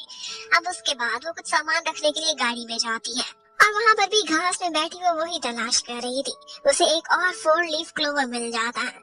ये मिलते ही वो बहुत खुश होती है और उसने इस टाइम पर जी होन का कोट पहना हुआ था, वो उसी में ही ये 4 लीफ क्लोवर रख देती है। वो उसे कॉल करता है कि मैंने कहाँ पार्किंग की थी और फिर वो बोलती है मैं तुम्हें लेने के लिए आती हूँ। वो दौड़ती हुई उसे लेने के लिए जा रही थी, ये बताने के लिए मुझे एक और क्लोवर मिल गया है, लेकिन वहीं पर आमना सामना शिन से हो जाता है। उन दोनों को इकट्ठे देख वो तो हैरान रह जाती, बस चुपचाप मरने वाली थी। उसे लगता था कि लैडर के नीचे गुजरने की वजह से उसकी बैड लक आ गई है, लेकिन इतने में शिन उसे आवाज दे देती है और फिर वो लोग इकट्ठे ही वहाँ से वापस जा रहे थे। उसे मालूम पड़ता है कि जो नई प्रोड्यूसर आई है वो यही शिन है और ये इनके साथ शूट करेगी। वो तो हैरान थी और इसी परेशानी में उसके सामने फिर से डरामी आ जाती है जो कहने लगती है बोला था ना तुम्हारी बैड लक हमेशा तुम्हारा पीछा करेगी। तुमने इससे पूछा क्यों नहीं कि तुम्हारी तो शादी होने वाली थी 2 हफ्ते बाद, तुम यहाँ क्या कर रही हो? वो शिन से यही बात परेशान होकर पूछ लेती है और शिन कहती है कि कोई बात नहीं, शादी की तैयारी पूरी है, पर इस वक्त काम वालों को मेरी ज्यादा जरूरत थी। अब उसके बाद शिन ने सबसे पहले तो हीरो से मिलने के लिए जाना था, तो वो उसके होटल में चली जाती है। अब यहाँ से आगे जाने के लिए मोही ने अपने मैनेजर को बुला लिया था। वो होजिन से पूछती है कि क्या तुम्हें वाकई नहीं पता था कि ये आने वाली है? वो कहता बिल्कुल नहीं पता था। और इसके साथ ही हमें दिखाते हैं कि एक्चुअली शिन की नाजिन से कोई लड़ाई हो गई थी और इसी वजह से वो शादी छोड़ अब यहाँ पर आ गई थी। इनफैक्ट उन दोनों के बीच लड़ाई इतनी शदीद थी कि वो ब्रेकअप की रैश तक पहुँच चुके थे। एक्चुअली नाजिन कभी भी शादी की हद तक सीरियस नहीं था, वो सिर्फ उसकी विश पूरी करने के लिए शादी करना चाहता था और यही बात शिन को बहुत चुभती है। इसी वजह से वो सब छोड़ छाड़ यहाँ पर आ चुकी थी। वह आज छुट्टी का दिन था तो मोही भी एक दफा बाहर पार्क के पास बैठी हुई थी और यही सही जॉगिंग करते करते कुरोसावा उसे देख लेता है। उसके पास आता है, वो उसे कहती है टूटी फूटी इंग्लिश में कि वहाँ क्रू वाले मीटिंग के लिए तुम्हारा वेट कर रहे थे और उसे वेट शब्द समझ आता है तो लगता है कि ये मेरा वेट कर रही थी। वो कहने लगता है तुम मेरे पीछे इतनी पागल क्यों हो? लेकिन उन दोनों को एक दूसरे के शब्द लैंग्वेज बिल्कुल समझ नहीं आती थी। मुई का मूड पहले ही खराब था। वो बैठती है और उससे कुछ बातें करने लगती है। उसे अपने दिल की बात खोलना बहुत अच्छा लग रहा था, ऐसे शख्स के सामने जो उसे समझ ही नहीं सकता था। वो कुछ भी बोल सकती थी और बस होजन वाली सारी बात उसे कह देती और कहती है कि मेरी बैड लक, देखो वो लड़की फिर से वापस आ गई है। जैसे मेरा रास्ता खुलने वाला होता है जरूर कुछ बुरा हो जाता है। और अब और मेरे साथ कहाँ देखेगा, उसी के साथ देखेगा जिससे वो प्यार करता है। मेरी विश है कि आप हमें कल अरोरा दिखे ही ना। और ये कहती हुई वो चली जाती है और वो बस उसके शब्दों को जोड़ता रह जाता है कि क्या कह रही थी अरोरा के बारे में। अब रात को इकट्ठे सारे डिनर करते हैं और यहाँ पर भी बेचारी का मूड बहुत खराब था, क्योंकि वो देख रही थी कि शिन और होजन दोनों साथ साथ बैठे हुए हैं और उसका मन कर रहा था कि अरोरा कभी ना दिखे। अब वो अकेले में उसके पास जाती है और होजन से कहने लगती कि क्या तुम्हें पता है कि इनकी लड़ाई हो गई, क्या इनकी शादी पोस्टपोन हो रही है या फिर इनका ब्रेकअप हो गया, मुझे कुछ तो बताओ। वो कहने लगता कि मैंने ऐसी कोई बात डिटेल में उससे पूछी ही नहीं है। वो फिर उससे कहने लगती है कि तुमने आज तक इसे अपनी फीलिंग्स क्यों नहीं बताई, जब तक तुम्हारे मन में रहेंगी तुम भी तड़पते रहोगे और ये भी तुम्हारे क्लोज आती रहेगी। क्यों नहीं सारा कुछ एक्सप्लेन कर देते ताकि तुम्हारे ऊपर से ये बोझ उठे, या फिर अपना मन किसी की तरफ खोलने की कोशिश करो, किसी लड़की के करीब आओ, उसे अपना दिल दो ताकि तुम इससे मूव ऑन कर सको और वो तुम्हें प्रोटेक्ट भी कर सके इस अनरिक्विटेड लव से। लेकिन वो कहने लगता है क्या मैंने नहीं किया था, मैंने हमेशा कोशिश की है लेकिन मैं मूव ऑन नहीं कर सका। अब तुम क्या चाहती हो, ये बहाना यूज करके ये चाहती हो कि मैं तुम्हें अपनी गर्लफ्रेंड बना लूं, ये नहीं हो सकता। ये सुनते ही वो बेचारी बहुत दुखी हो जाती है। एक और दफा रिजेक्ट हो गई थी। उससे कहती है कि मेरी बद्दुआ है कि तुम्हारी जिंदगी एक हॉरर मूवी जैसी रहे। और फिर उसके बाद अपने कमरे में जाकर बहुत रोती है। अब नेक्स्ट डे उन्होंने शूट के लिए एक खास पॉइंट पर जाना था। उन सब की गाड़ियां एक लाइन बनाकर इकट्ठे जा रही थी, लेकिन इसी बीच शूट के पॉइंट पर उन्हें पता चलता है कि कुछ गाड़ियां पीछे मिस हो गई हैं और उनमें से एक गाड़ी होजन की भी थी। इसे छोटा सा एक्सीडेंट हो गया है, वो लेट पहुंचेगा। ये सुनते ही वो परेशान हो जाती है। उसे लगता है कि मेरी बद्दुआ की वजह से ऐसा हुआ था।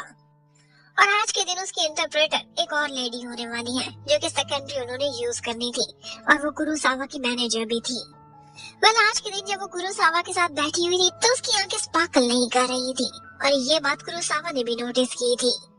और इन दी एंड अरोरा नजर नहीं आता खराब मौसम होने की वजह से। यहाँ पर शिन सबको कहती है कि आप लोग वापस चले जाओ, करीब ही हमने होटल बुक कराया है, मैं यहाँ पर सुबह तक वेट करूंगी अरोरा के सीन को शूट करने के लिए। जबकि कुरुसावा अलग परेशान दिख रहा था। वो कहने लगता है कि आज इसका फेस स्माइल क्यों नहीं कर रहा था, आज इसकी आंखें नहीं चमक रही थी। उसकी मैनेजर कहती है कि शायद इस वजह से कि मैं अच्छे से तुम्हारी ट्रांसलेशन नहीं कर पाई। जब भी वो तुम्हारी बात सुनती है तो उसके कान में किसी और की ही आवाज होती है और वो हमेशा होजन की रही थी। अब वो बहुत परेशान थी। इतने में जब सुबह होने के करीब थी तो उसे होजन का मैसेज आता है। वो जाग रही थी, उसका मैसेज पढ़ते ही भागती हुई बाहर आती है। वो उसे कहता है कि तुम्हें कुछ दिखाना था और आसमान में अरोरा का नजारा था। ये लाइट्स देखकर वो बहुत खुश हो जाती है और फिर उससे एक बहुत ही गहरी बात करती है। कहती है कि एक दफा एक लड़की ने अपने बॉयफ्रेंड को चॉपस्टिक से खाना सिखाया था और उसके बाद उनका ब्रेकअप भी हो गया था, लेकिन फिर भी उसे जब भी चॉपस्टिक दिखती थी तो अपनी वही गर्लफ्रेंड याद आती थी। मेरी विश है कि जब भी तुम अरोरा दिखो तो तुम्हें मैं याद आऊं। ये देखते ही होजन परेशान हो जाता है कि वो कैसी बात कर रही है। उसे उसकी फीलिंग्स अच्छे से पता थी और इसके साथ साथ हमें ये भी पता चलता है कि उस रात को जब वो उसके साथ लिविंग में रह गई थी थर्ड में, तो इनफैक्ट उसकी की कमरे में नहीं रही थी, उसने जानबूझकर छुपा दी थी सिर्फ इसलिए कि वो होजन के साथ समय बिता सके।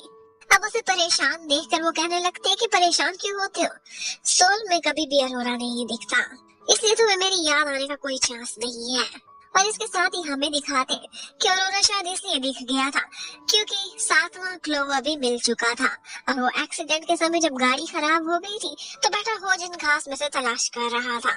वो चाहे या ना चाहे लेकिन उसके दिलो दिमाग पर हर वक्त मुई ही सवार रहती थी। अब ये नजारा देखते देखते कहीं न कहीं छामुई का दिल कर रहा था कि उसे अपना प्यार मिल जाए, वो हमेशा होजन के साथ रहे। लेकिन इनफैक्ट ये सब एक छलावा था। वो कहने लगती है कि मैं अंदर जाना चाहती हूँ, ये नजारा खत्म होते हुए देखना मैं बर्दाश्त नहीं कर पाऊंगी। जब वो अंदर जा रहे थे तो उसका रूम ऐसे लॉक हुआ था फ्रीजिंग सर्दी की वजह से कि वो खुल नहीं रहा था। यहाँ पर खड़ा हमारा हीरो खूब जोर लगाता है और वहाँ पर चपड़ चपड़ करती बोलती मुही उसके सामने हीरो की बहुत तारीफें कर रही थी। कहती है कि कुरोसावा काफी हैंडसम है, मैंने करीब से देखा है तो वो काफी अच्छा दिखता है, उसकी बॉडी भी अच्छी है और तो और जब स्माइल करता है तो करीब से उसके डिम्पल्स भी दिखते हैं। वो सोचता है कि कितनी करीब जा चुकी है उसके और फिर अपने डिम्पल्स दिखाने लगता है। कहता है कि डिम्पल्स देखने के लिए करीब जाने की जरूरत नहीं पड़ती और फिर जोश में आकर इतना जोर लगाता है कि वो दरवाजा खोल ही लेता है और फिर इतना जेलस हो गया था कि जाते जाते उससे कहता है, क्या तुमने कुरोसावा के साथ बैठकर मार्शमैलोज खाए थे ना, तुम्हारे फेस पर स्वेलिंग हो चुकी है। जबकि दूसरी तरफ हमें दिखाते हैं कि शिन ने किसी को भी नहीं बताया था कि उसने अपनी शादी कैंसिल कर दी है। इनफैक्ट वो ये बात छुपा रही थी, पर यही बात मैनेजर यू को पता चल जाती है। उससे गलती से टच हो गया तो नाजिन की कॉल उससे सुन ली थी। अब इसी बात पर शिन उससे कहती है कि अगर तुमने ये बात बाहर क्रू में किसी से आउट की तो फिर तुम्हारी खैर नहीं, तुम्हारी टांगे तोड़ दूंगी। अब नेक्स्ट डे उन्होंने एक पार्क में जाकर शूट करना था। जब सारे लोग सेट के लिए तैयारी कर रहे थे तो यहाँ पर एक दफा कुरोसावा का चामुही से आमना सामना होता है। वो उसे बताती है कि ध्यान से फिरो, यहाँ पर बेयर्स भी होते हैं। पर जिस तरह से शब्दों की बजाय वो बॉडी लैंग्वेज से उसे बातें समझाने की कोशिश करती थी वो बहुत क्यूट लगती थी और कहीं न कहीं कुरोसावा उसकी तरफ ना चाहते हुए भी अट्रैक्ट हो रहा था। उसके दिए हुए वार्म पैड्स भी ले लेता है और फिर जब सोचता है कि बार बार मुझे उसका ख्याल क्यों आ रहा है तो वो फेंक भी देता है। इतने में चामुही और होजिन वॉक करते करते पार्क में काफी दूर निकल जाते हैं। वो बताता है कि मैं बचपन में यहाँ पर इस पार्क में आ चुका हूँ। आगे करके एक झरना भी है और वो वाटरफॉल बहुत सुंदर है, लेकिन मुझे ठीक से रास्ता याद नहीं है। वो कहने लगती है, इसका मतलब है कि ये लेक नहीं है बल्कि वाटरफॉल का पानी है। वो कहता है ऐसा ही है और फिर वो अपने हाथ से पानी गिराने लगती है और कहती है, हमारी वाटरफॉल तो यही बन चुकी है।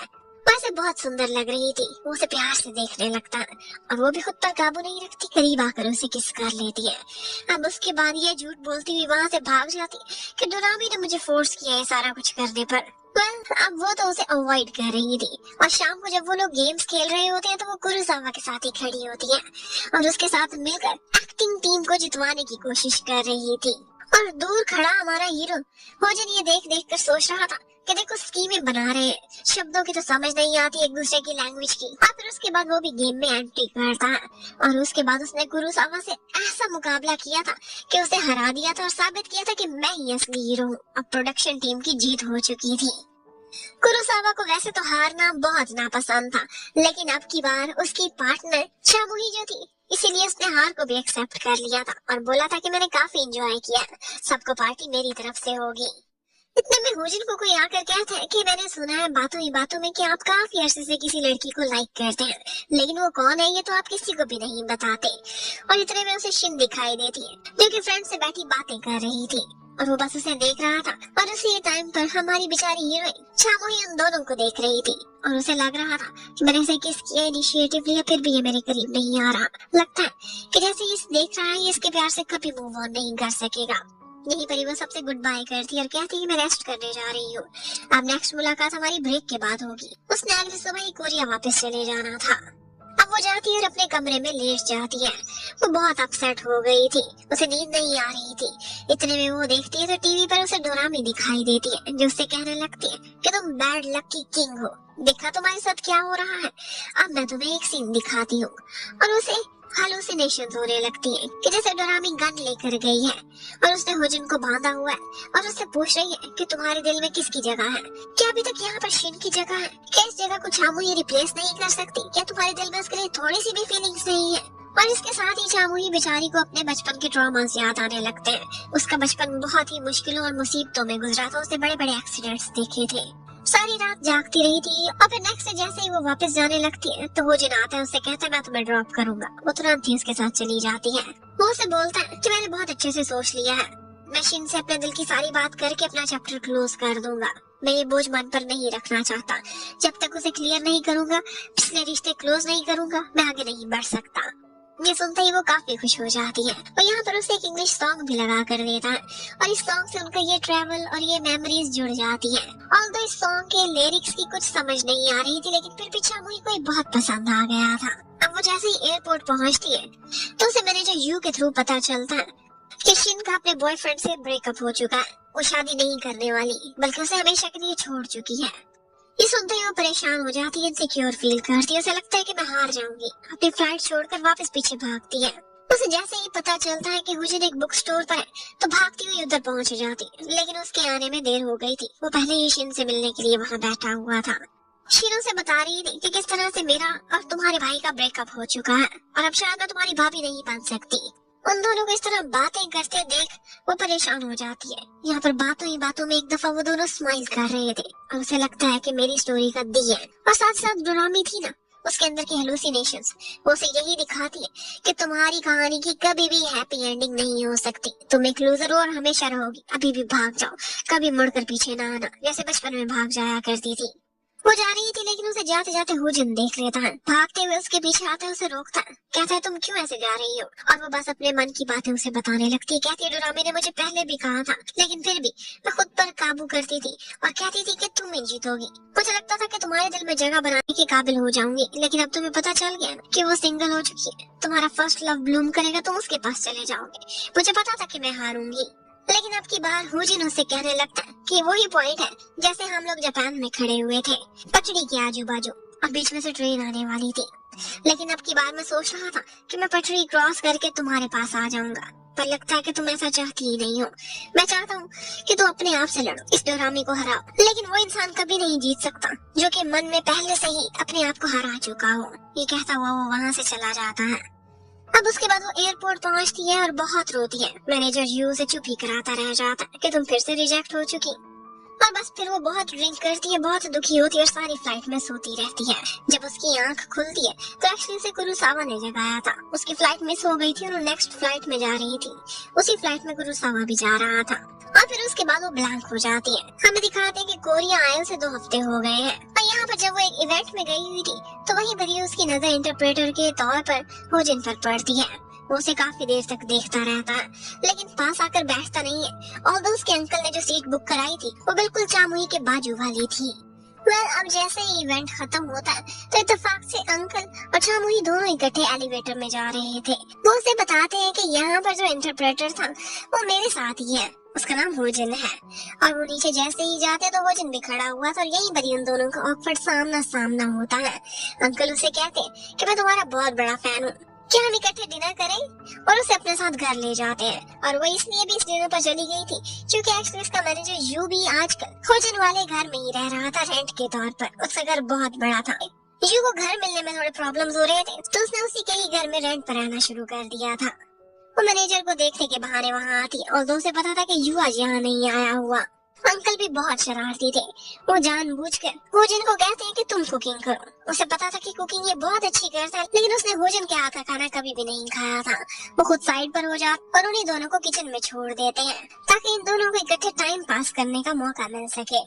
जबकि उधर शिन आजकल ब्रेकअप के बाद काफी परेशान थी और नाजन से हमेशा के लिए नाता तोड़ना चाहती थी। और इसका सिर्फ एक ही रास्ता था कि उसने तो चीट किया नहीं, लेकिन अगर मैं उस पर एक दफा चीट कर दूं तो वो हमेशा के लिए मुझे भूल जाएगा। और यहाँ पर मैनेजर यू को उसकी ये बातें पता चल चुकी थी। यू जब भी उसे देखता था तो उसकी केयर करना नहीं छोड़ सकता था। उसे लगता था कि गलत हाथ होना चली जाए, इसलिए उसके पास आता है। एक दफा उसका पैर मुड़ गया था तो उसे बैंडेज लगाता है, बहुत अच्छे से उसकी केयर करता है। वो उससे कहती है कि तुम्हें मेरी इतनी फिक्र क्यों होती है। वो बोलने लगता है कि आप हार्ट ब्रोकन जो है, और हाँ साथ ही साथ उसे ये भी कहता है कि आप इस टाइप की लड़की नहीं है जिसने चीट करना होता है वो कर देती है। बस मैं शूटर रहा हूँ, मुझे पता है, निशाने को देखो और ट्रिगर चला दो। और इसके साथ ही वो उसे किस करती है और कैसी चला रही है मैंने ट्रिगर, हो गई चीटिंग मेरी। जबकि उधर डिनर के बाद अंकल जानबूझकर चामुही को अपने साथ ही बिठाए रखते हैं, उसे बहुत सारी बातें करते हैं और बहुत ही आहिस्ता आहिस्ता चाय पी रहे थे। अब अंकल तो वहाँ से चले गए थे और हुजिन से कहने लगते हैं कि ये लड़की बहुत अच्छी है, मुझे तो बहुत पसंद है और तुम दोनों का कपल बहुत सूट करेगा। जबकि उसी टाइम पर वो कमरे के बाहर खड़ा हुआ था और सुन सकता था कि चामुही वही सॉन्ग सुन रही है जो कि उन्होंने रास्ते में सुना था, इंग्लिश सॉन्ग। यहाँ पर उसकी डीवीडी पड़ी हुई थी। वो जैसे ही जाने लगती है तो कुछ छुपा रही थी। हुजिन कहता है तुम्हारे पास कुछ तो है, तुम एक अच्छी चोर नहीं हो, और इसके साथ उसकी तलाशी लेता है और वो पकड़ी जाती है। उसने वही डीवीडी चुराई हुई थी। वो कहने लगता है कि ये सॉन्ग मैंने तुम्हारे लिए ही रखा हुआ था, तुम्हें खुद भी देना था लेकिन तुमने चुरा लिया। अब जैसे ही बेचारी जा रही थी तो टैक्सी में जाकर उसे पता चलता है कि रिकॉर्ड तो वहीं रह गया था, सिर्फ कवर उठा कर आ गई है। और हुजिन ने भी ये रियलाइज किया था। वो उसे कॉल करते और कहता है देखो कितनी बेकार चोर हो तुम, अब मैं तुम्हें डीवीडी पहुंचाने आ रहा हूँ, मुझे अपना एड्रेस बता दो। वो बहुत खुश होती है, तुरंत ही उसे अपना एड्रेस मैसेज कर देती है और उसके बाद अपने घर के बाहर खड़ी उसका वेट कर रही थी। और वो भी बहुत एक्साइटेड उससे मिलने के लिए जा रहा था। चामुही को लग रहा था कि सब कुछ ठीक होने वाला है, लेकिन इतने में उसके घर के बाहर उसके आंटी अंकल पहुंच जाते हैं, जो उसे आकर लड़ते हैं, उसे डांटते हैं, क्योंकि तुम्हारी वजह से अब रिपोर्टर्स हम तक पहुंच चुके हैं। वो चामुही के बचपन के बारे में कुछ पूछना चाहते थे और उसका बचपन बहुत डार्क था। ये सब कुछ होने के बाद वो बहुत अपसेट हो जाती है और चुपचाप वहाँ से अंदर चली जाती है। हुजिन उसे कॉल्स करता है पहुंचकर, लेकिन उसकी एक भी कॉल नहीं उठा रही थी। वो उसके लिए परेशान होता है। नेक्स्ट डे पता करता है तो मालूम पड़ता है कि वो शूट पर है और अपना मेकअप करा रही है। और इसके साथ ही हमें दिखाते हैं कि बेचारी चामुही का बचपन बहुत ट्रॉमा में गुजरा था। एक्चुअली उसकी मॉम ने उसके डैड को मार डाला था और वो भी बर्थडे का केक खिलाकर अपनी बेटी के हाथों। और यही ट्रॉमा उसको आज ले डूबता है। उसे बार बार वही यादें आ रही हैं जो बातें और ताने कल अंकल आंटी उसे देकर गए थे। अब उसके बाद डोरामी उसके सामने आती है और कहती है कि तुम हो इसी लायक, तुम कुछ भी नहीं कर सकती, अपनी बॉडी को मुझे दे दो। और इसके साथ ही उसके अंदर से एक स्प्लिट पर्सनैलिटी उभरती है और उसको अपने वश में कर लेती है। अब वो आजकल चामुही नहीं बल्कि डोरामी बन चुकी थी। और ये पहली दफा नहीं हुआ था, बल्कि इससे पहले भी हुआ था, जब प्लेन में वो बहुत अपसेट थी। कुरोसावा उसे जगाने के लिए आया था, तो डोरामी ने यही सोचा था कि यही सही मौका है इसको और होजिन को दूर करने का। और उसके अंदर की डोरामी ने चामुही को यूज करते हुए कुरोसावा को किस कर लिया था। और तब से लेकर अब तक वो अपसेट था कि इसने मुझे दोबारा कॉन्टेक्ट बैक क्यों नहीं किया। अब एक तरह से चामुही तो गायब हो चुकी थी। एक दफा होजिन देखता है तो उसकी लाइब्रेरी में कोई आया हुआ था और वो कोई और नहीं बल्कि चामुही ही बैठी हुई थी। उसे कहने लगता है कि तुम्हें क्या है, जब तुम्हारे घर आता हूँ तो बात नहीं करती और अब मेरे घर में स्नीक इन कर चुकी हो। लेकिन इतने में वो कहने लगती कि वो थी ही पागल, लेकिन मैं नहीं हूँ, मुझे प्यार की भीख मांगनी नहीं आती, मैं तो लोगों को मार डालती हूँ। और बस उसे समझ आ जाती है कि जिसको वो कह रही है वो चामुही है और ये खुद डोरामी है। तो भोजन को तो विश्वास ही नहीं हो रहा था जो कुछ भी चामुही बोल रही थी। उसे लग रहा था कि इसने गलती की है और एक्ट्रेस तो ये हमेशा से ही बहुत अच्छी है और अब ये डोरामी होने का नाटक कर रही है। वो बोलता है कि मुझे तुम्हारी किसी बात पर कोई विश्वास नहीं, अभी के भी मेरे घर से चली जाओ, मैं मानने वाला नहीं हूँ। लेकिन वो चामुही तो थी नहीं जो सीधी सादी होती और उसकी बात मान लेती। वो तो थी डोरामी जिसे अपनी बात मनवानी आती ही थी। वो बाहर खड़ी रहती है और फिर उसके बाद जैसे ही मौका मिलता है वापस उसके घर में दोबारा भाग जाती है। जाते ही पानी में कुछ मिलाती है और उसके घर में छुप जाती है। यही पानी अब हमारे हीरो ने पी लिया था और ये पीते ही उसका तो दिल घबराने लगता है। इतने में वो उसके सामने आती है और कहने लगती है कि जब मैं सोकर उठती हूँ तो अक्सर चामुही बनी हुई होती हूँ और मैं नहीं चाहती थी कि तुम और चामुही एक ही घर में अकेले रहो, क्योंकि मैं तुम दोनों के बीच का रिश्ता खत्म करने के लिए आई हूँ। और बस ये सुनते ही भोजन को तो नींद आ जाती है, वो सोफे पर लेट जाता है। नेक्स्ट मॉर्निंग वो हैरान था, अभी भी उसे लग रहा था कि चामुही एक्टिंग ही कर रही है। वो सोचने लगता है कि कितनी आगे बढ़ गई है, इसने मेरे पानी में नींद की दवाई मिला दी थी, हद होती है। अब वो जैसे ही शो के सेट पर पहुंचता है तो वहाँ पर उसे पता चलता है कि चामुही खड़ी हुई है और वो ड्रेस वापस करने के लिए आई है। शूट वालों का ड्रेस पहन कर ही वो वहाँ से चली गई थी। लेकिन यहाँ पर उसकी पॉकेट में से एक पन्ना निकलता है, एक फटा हुआ पेपर, और चामुही को कुछ याद नहीं था कि ये कहाँ से आया है। इनफैक्ट ये वही पेपर था जो कि कल उसकी लाइब्रेरी में बैठकर डोरामी पढ़ रही थी। और बस उसके एक्सप्रेशंस देखते ही उसे समझ आ जाती है कि कल जो आई थी वो वाकई डोरामी थी, इसकी स्प्लिट पर्सनालिटी। और डोरामी ने सिर्फ इतना ही नहीं किया था बल्कि वो जगह जगह जाकर खूब अपने शौक पूरे करती थी और वो सारा कुछ करती थी जो चामुही नहीं कर पाती थी। जैसा कि उसके अंकल के बेटे के यहाँ आजकल एक न्यू बॉर्न बेबी था और उसी के लिए चर्च में पूजा पाठ चल रही थी। वो वहाँ पर अपनी एक जबरदस्त सी बिंदास सी एंट्री देती है और उसके बाद अपने अंकल और आंटी को वो खरी खरी बातें सुना कर जाती है जो कि चामुही कभी भी नहीं सुना सकती थी। खूब बम फोड़े थे उसने वहाँ पर, लेकिन उनको गालियाँ नहीं दी थी क्योंकि ऑफ कोर्स वो चर्च में खड़ी थी। डोरामी जितनी ही बुरी और चालाक क्यों ना, लेकिन उसकी एक बॉटम लाइन थी जिसे वो क्रॉस नहीं करती थी। अब एक तरफ तो उसने होजिन को पागल किया हुआ था, जबकि दूसरी तरफ कुरोसावा को दिखाते हैं वो भी उसके प्यार में लगता है कि दीवाना ही हो गया था। उसे उसकी बोल्डनेस काफी पसंद आई थी और उसे मिलने के लिए एक जगह आता है और कहता है कि तुमने मुझसे मिलने का वादा किया था, फिर मुझे बुलाया क्यों नहीं और कोई एक्सप्लेनेशन तो दो, तुमने मेरी किस डील की है। ये सुनते ही जो कि आगे चामुही थी वो तो परेशान हो जाती है और कहने लगती है कि ये सब क्या है। उन दोनों को एक दूसरे की भाषा तो समझ नहीं आती थी, लेकिन इशारों की जुबान में और कभी इंग्लिश लैंग्वेज यूज करके वो थोड़ी बहुत अपनी बात एक दूसरे से एक्सप्रेस कर सकते थे। अब चामुही तो एकदम परेशान हो जाती है, उसे समझ आ जाती है कि ये सारा कुछ डोरामी कर रही है, कुछ अजीब व्यवहार हो रहा है मेरे साथ, बहुत सी बातें हैं जो मुझे याद नहीं रहती और अगले दिन कुछ लोग मुझे ऐसी बातें करते हैं जो मैंने किया ही नहीं था। और होजन उसे भी काफी देर सोचने के बाद विश्वास हो ही जाता है कि वाकई डोरामी थी जो मेरे घर पर आई थी। और फिर इतने में उसे चामुही की एक बात याद आती है। वो हमेशा उसे कहा करती थी कि डोरामी वो है जो मेरे माइंड में है और मैं चाहती हूँ कि वो ना जीते मैं जीतूं। तो मेरे जीतने के लिए मेरी साइड पर रहना। और इसीलिए वो एक फैसला करता है। उनका शो आगे इटली तक चलना था। उसने ना पार्टिसिपेट करने का फैसला किया था, लेकिन अब वो इटली पहुंच ही जाता है क्योंकि वो ये नहीं चाहता था कि डोरामी जीते, बल्कि वो चामुही को जिताना चाहता था। आगे डोरामी बैठी हुई थी, उसे देखकर कहने लगती है कि बोला ना चामुही का पीछा ना करना, उसके पीछे यहाँ तक क्यों आ गए हो। और वो बहुत ही चुलबुले मिजाज की थी और जब भी होजन उसके सामने आता था उसे डार्लिंग डार्लिंग कहने लगती थी। और आज भी जब उसके साथ वो लंच कर रही थी तो उसने बहुत सारी शॉपिंग की हुई थी, इतनी ज्यादा कि उसके कार्ड की लिमिट ही खत्म हो गई थी। होजन उससे कहने लगता है कि ये सारा पैसा चामुही ने कमाया उसी का ही है, तुम इस तरह से फजूल खर्ची नहीं कर सकती। और फिर उसे अपने साथ एक जगह पर लेकर जाता है एक बहाने से। इटालियन लैंग्वेज तो डोरामी को आती नहीं थी, तो सारी की सारी शॉपिंग में एक्सपेंसिव ड्रेसेस वापस कर देता है और रिटर्न के पैसे अब चामुही के अकाउंट में ट्रांसफर हो जाएंगे। लेकिन ट्रांसफर होते होते 3 दिन लग जाएंगे, तब तक वो और शॉपिंग नहीं कर सकेगी क्योंकि उसकी कार्ड की तो लिमिट ही ओवर हो गई थी। अब होजन उसे दोस्ती लगाता, उसकी कमजोरी जानने की कोशिश करता है और बातों ही बातों में उससे उगलवा लेता है कि जब बहुत ज्यादा सैड या हम खुश हो तो फिर हमारी एक दूसरे की पर्सनैलिटी ट्रांसफर हो जाती है। और अब वो कोशिश कर रहा था कि किसी तरह से इसको इमोशनल करे ताकि इसके अंदर की चामुही बाहर आ जाए। और फाइनली ऐसा करने में वो कामयाब हो भी जाता है। लेकिन उसी समय डोरामी ने एक और चालाकी कर दी थी। उसने कुरोसावा को वहाँ की फोटो सेंड करके वहीं पर ही बुला लिया था। अब जैसे ही चामुही वापस आती है तो सोचने लगती है कि ये क्या, यहाँ कुरोसावा क्यों यहाँ खड़ा है। और दूसरी तरफ होजन भी खड़ा हुआ था। वो इन दोनों के बीच में एक सैंडविच बनकर रह गई थी। अब फाइनली उनकी इटली में शूटिंग स्टार्ट हो जाती है।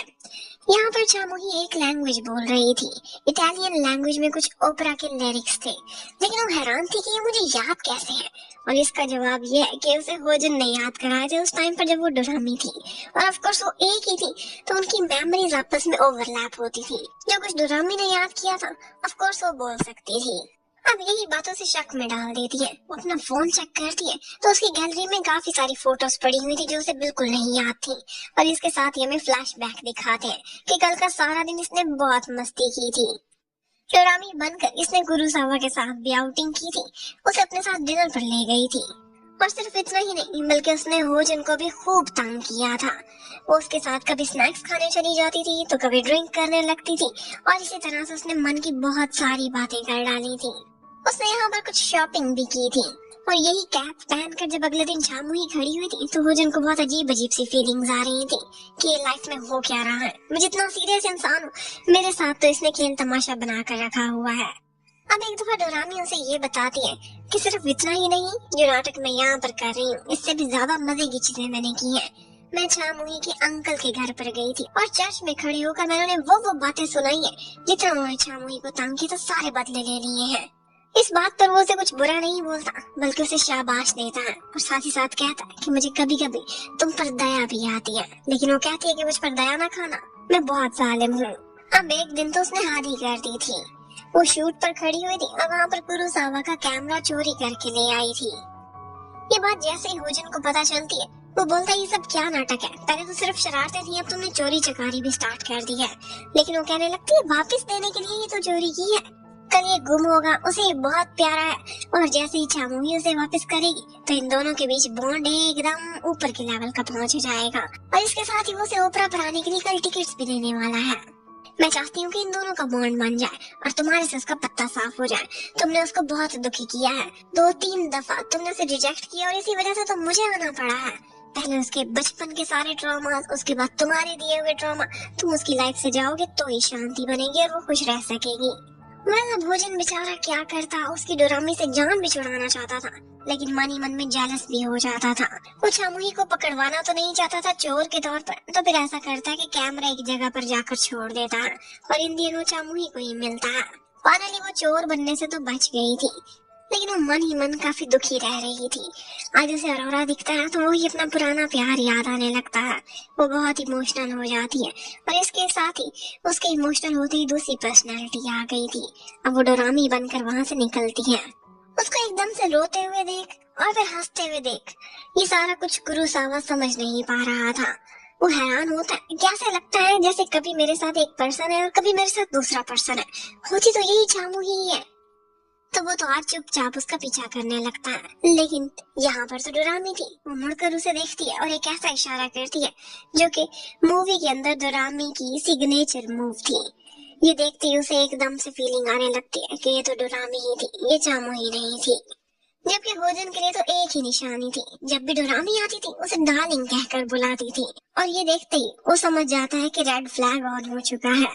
आज डोरामी उसे कुछ राज की बातें बताती है और वो ये थी कि एक्चुअली चामुही की मॉम एक मर्डरर है और उन्होंने ही उसके डैड को भी मारा है और उसके साथ साथ वो अपनी बेटी को भी खत्म करने वाली थी।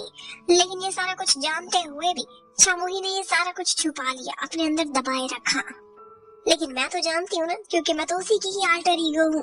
लेकिन फिर भी लोगों को हकीकत पता चल गई थी और उसकी फैमिली उसे इतनी नफरत इसीलिए करती थी क्योंकि जैसी माँ वैसी बेटी। अगर कातिल माँ है जो अपने हस्बैंड तक को मार सकती है तो उसकी बेटी कितनी जहरीली होगी। और बस यही सुनते सुनते वो बड़ी हुई है। अब इतने में डोरामी काफी इमोशनल हो जाती है। वो होजन को हक करती है और उसे कहती है, मैं डिसअपियर होना चाहती हूँ इसकी लाइफ से। मैं चाहती हूँ कि ये शांति से जिए, लेकिन उसका सॉल्यूशन यही है कि तुम इसे छोड़ दो। जब तुम इसकी लाइफ से चले जाओगे, इसे अलविदा बोल दोगे, तो मैं भी इसकी लाइफ से डिसअपियर हो जाऊंगी। अब एक दफा जब सारे कोलीग्स इकट्ठे डिनर कर रहे थे तो उसी टाइम पर होजन डोरामी के साथ फिर रहा था। इत्तेफाक से वो लोग उनके सामने आने वाले थे, लेकिन वो तुरंत ही उसे छुपा लेता अपने कोट के नीचे और उसे छुपाता हुआ वहां से निकल गया था। लेकिन कोलीग्स ने ये नजारा देख लिया था। वो सोचने लगते कि मिस्टर होजन का सारा बचपन तो इटली में ही गुजरा था, तो ये लगता है कि उसकी कोई गर्लफ्रेंड है, इटालियन गर्लफ्रेंड। और बस यही बात चामुही भी अगले दिन शूट पर सुन लेती है और वो मन ही मन में बहुत जेलस होती है कि रातों को ये अपनी गर्लफ्रेंड के साथ घूमता है। मुझे रिजेक्ट करने में तो 2 मिनट नहीं लगाए थे कि पुराने प्यार से मूव ऑन नहीं कर सका और अब झटपट इसने अपनी लाइफ पार्टनर भी चुन ली है। अब ये एक मिसअंडरस्टैंडिंग तो क्रिएट हो ही चुकी थी, लेकिन उसके साथ साथ हमें ये भी दिखाते हैं कि उनका शूट जारी था और कुरोसावा और चामुही की जोड़ी एकदम ब्लास्टिंग जा रही थी। अब उनका अगला शूट एक वाइनरी में होने वाला था।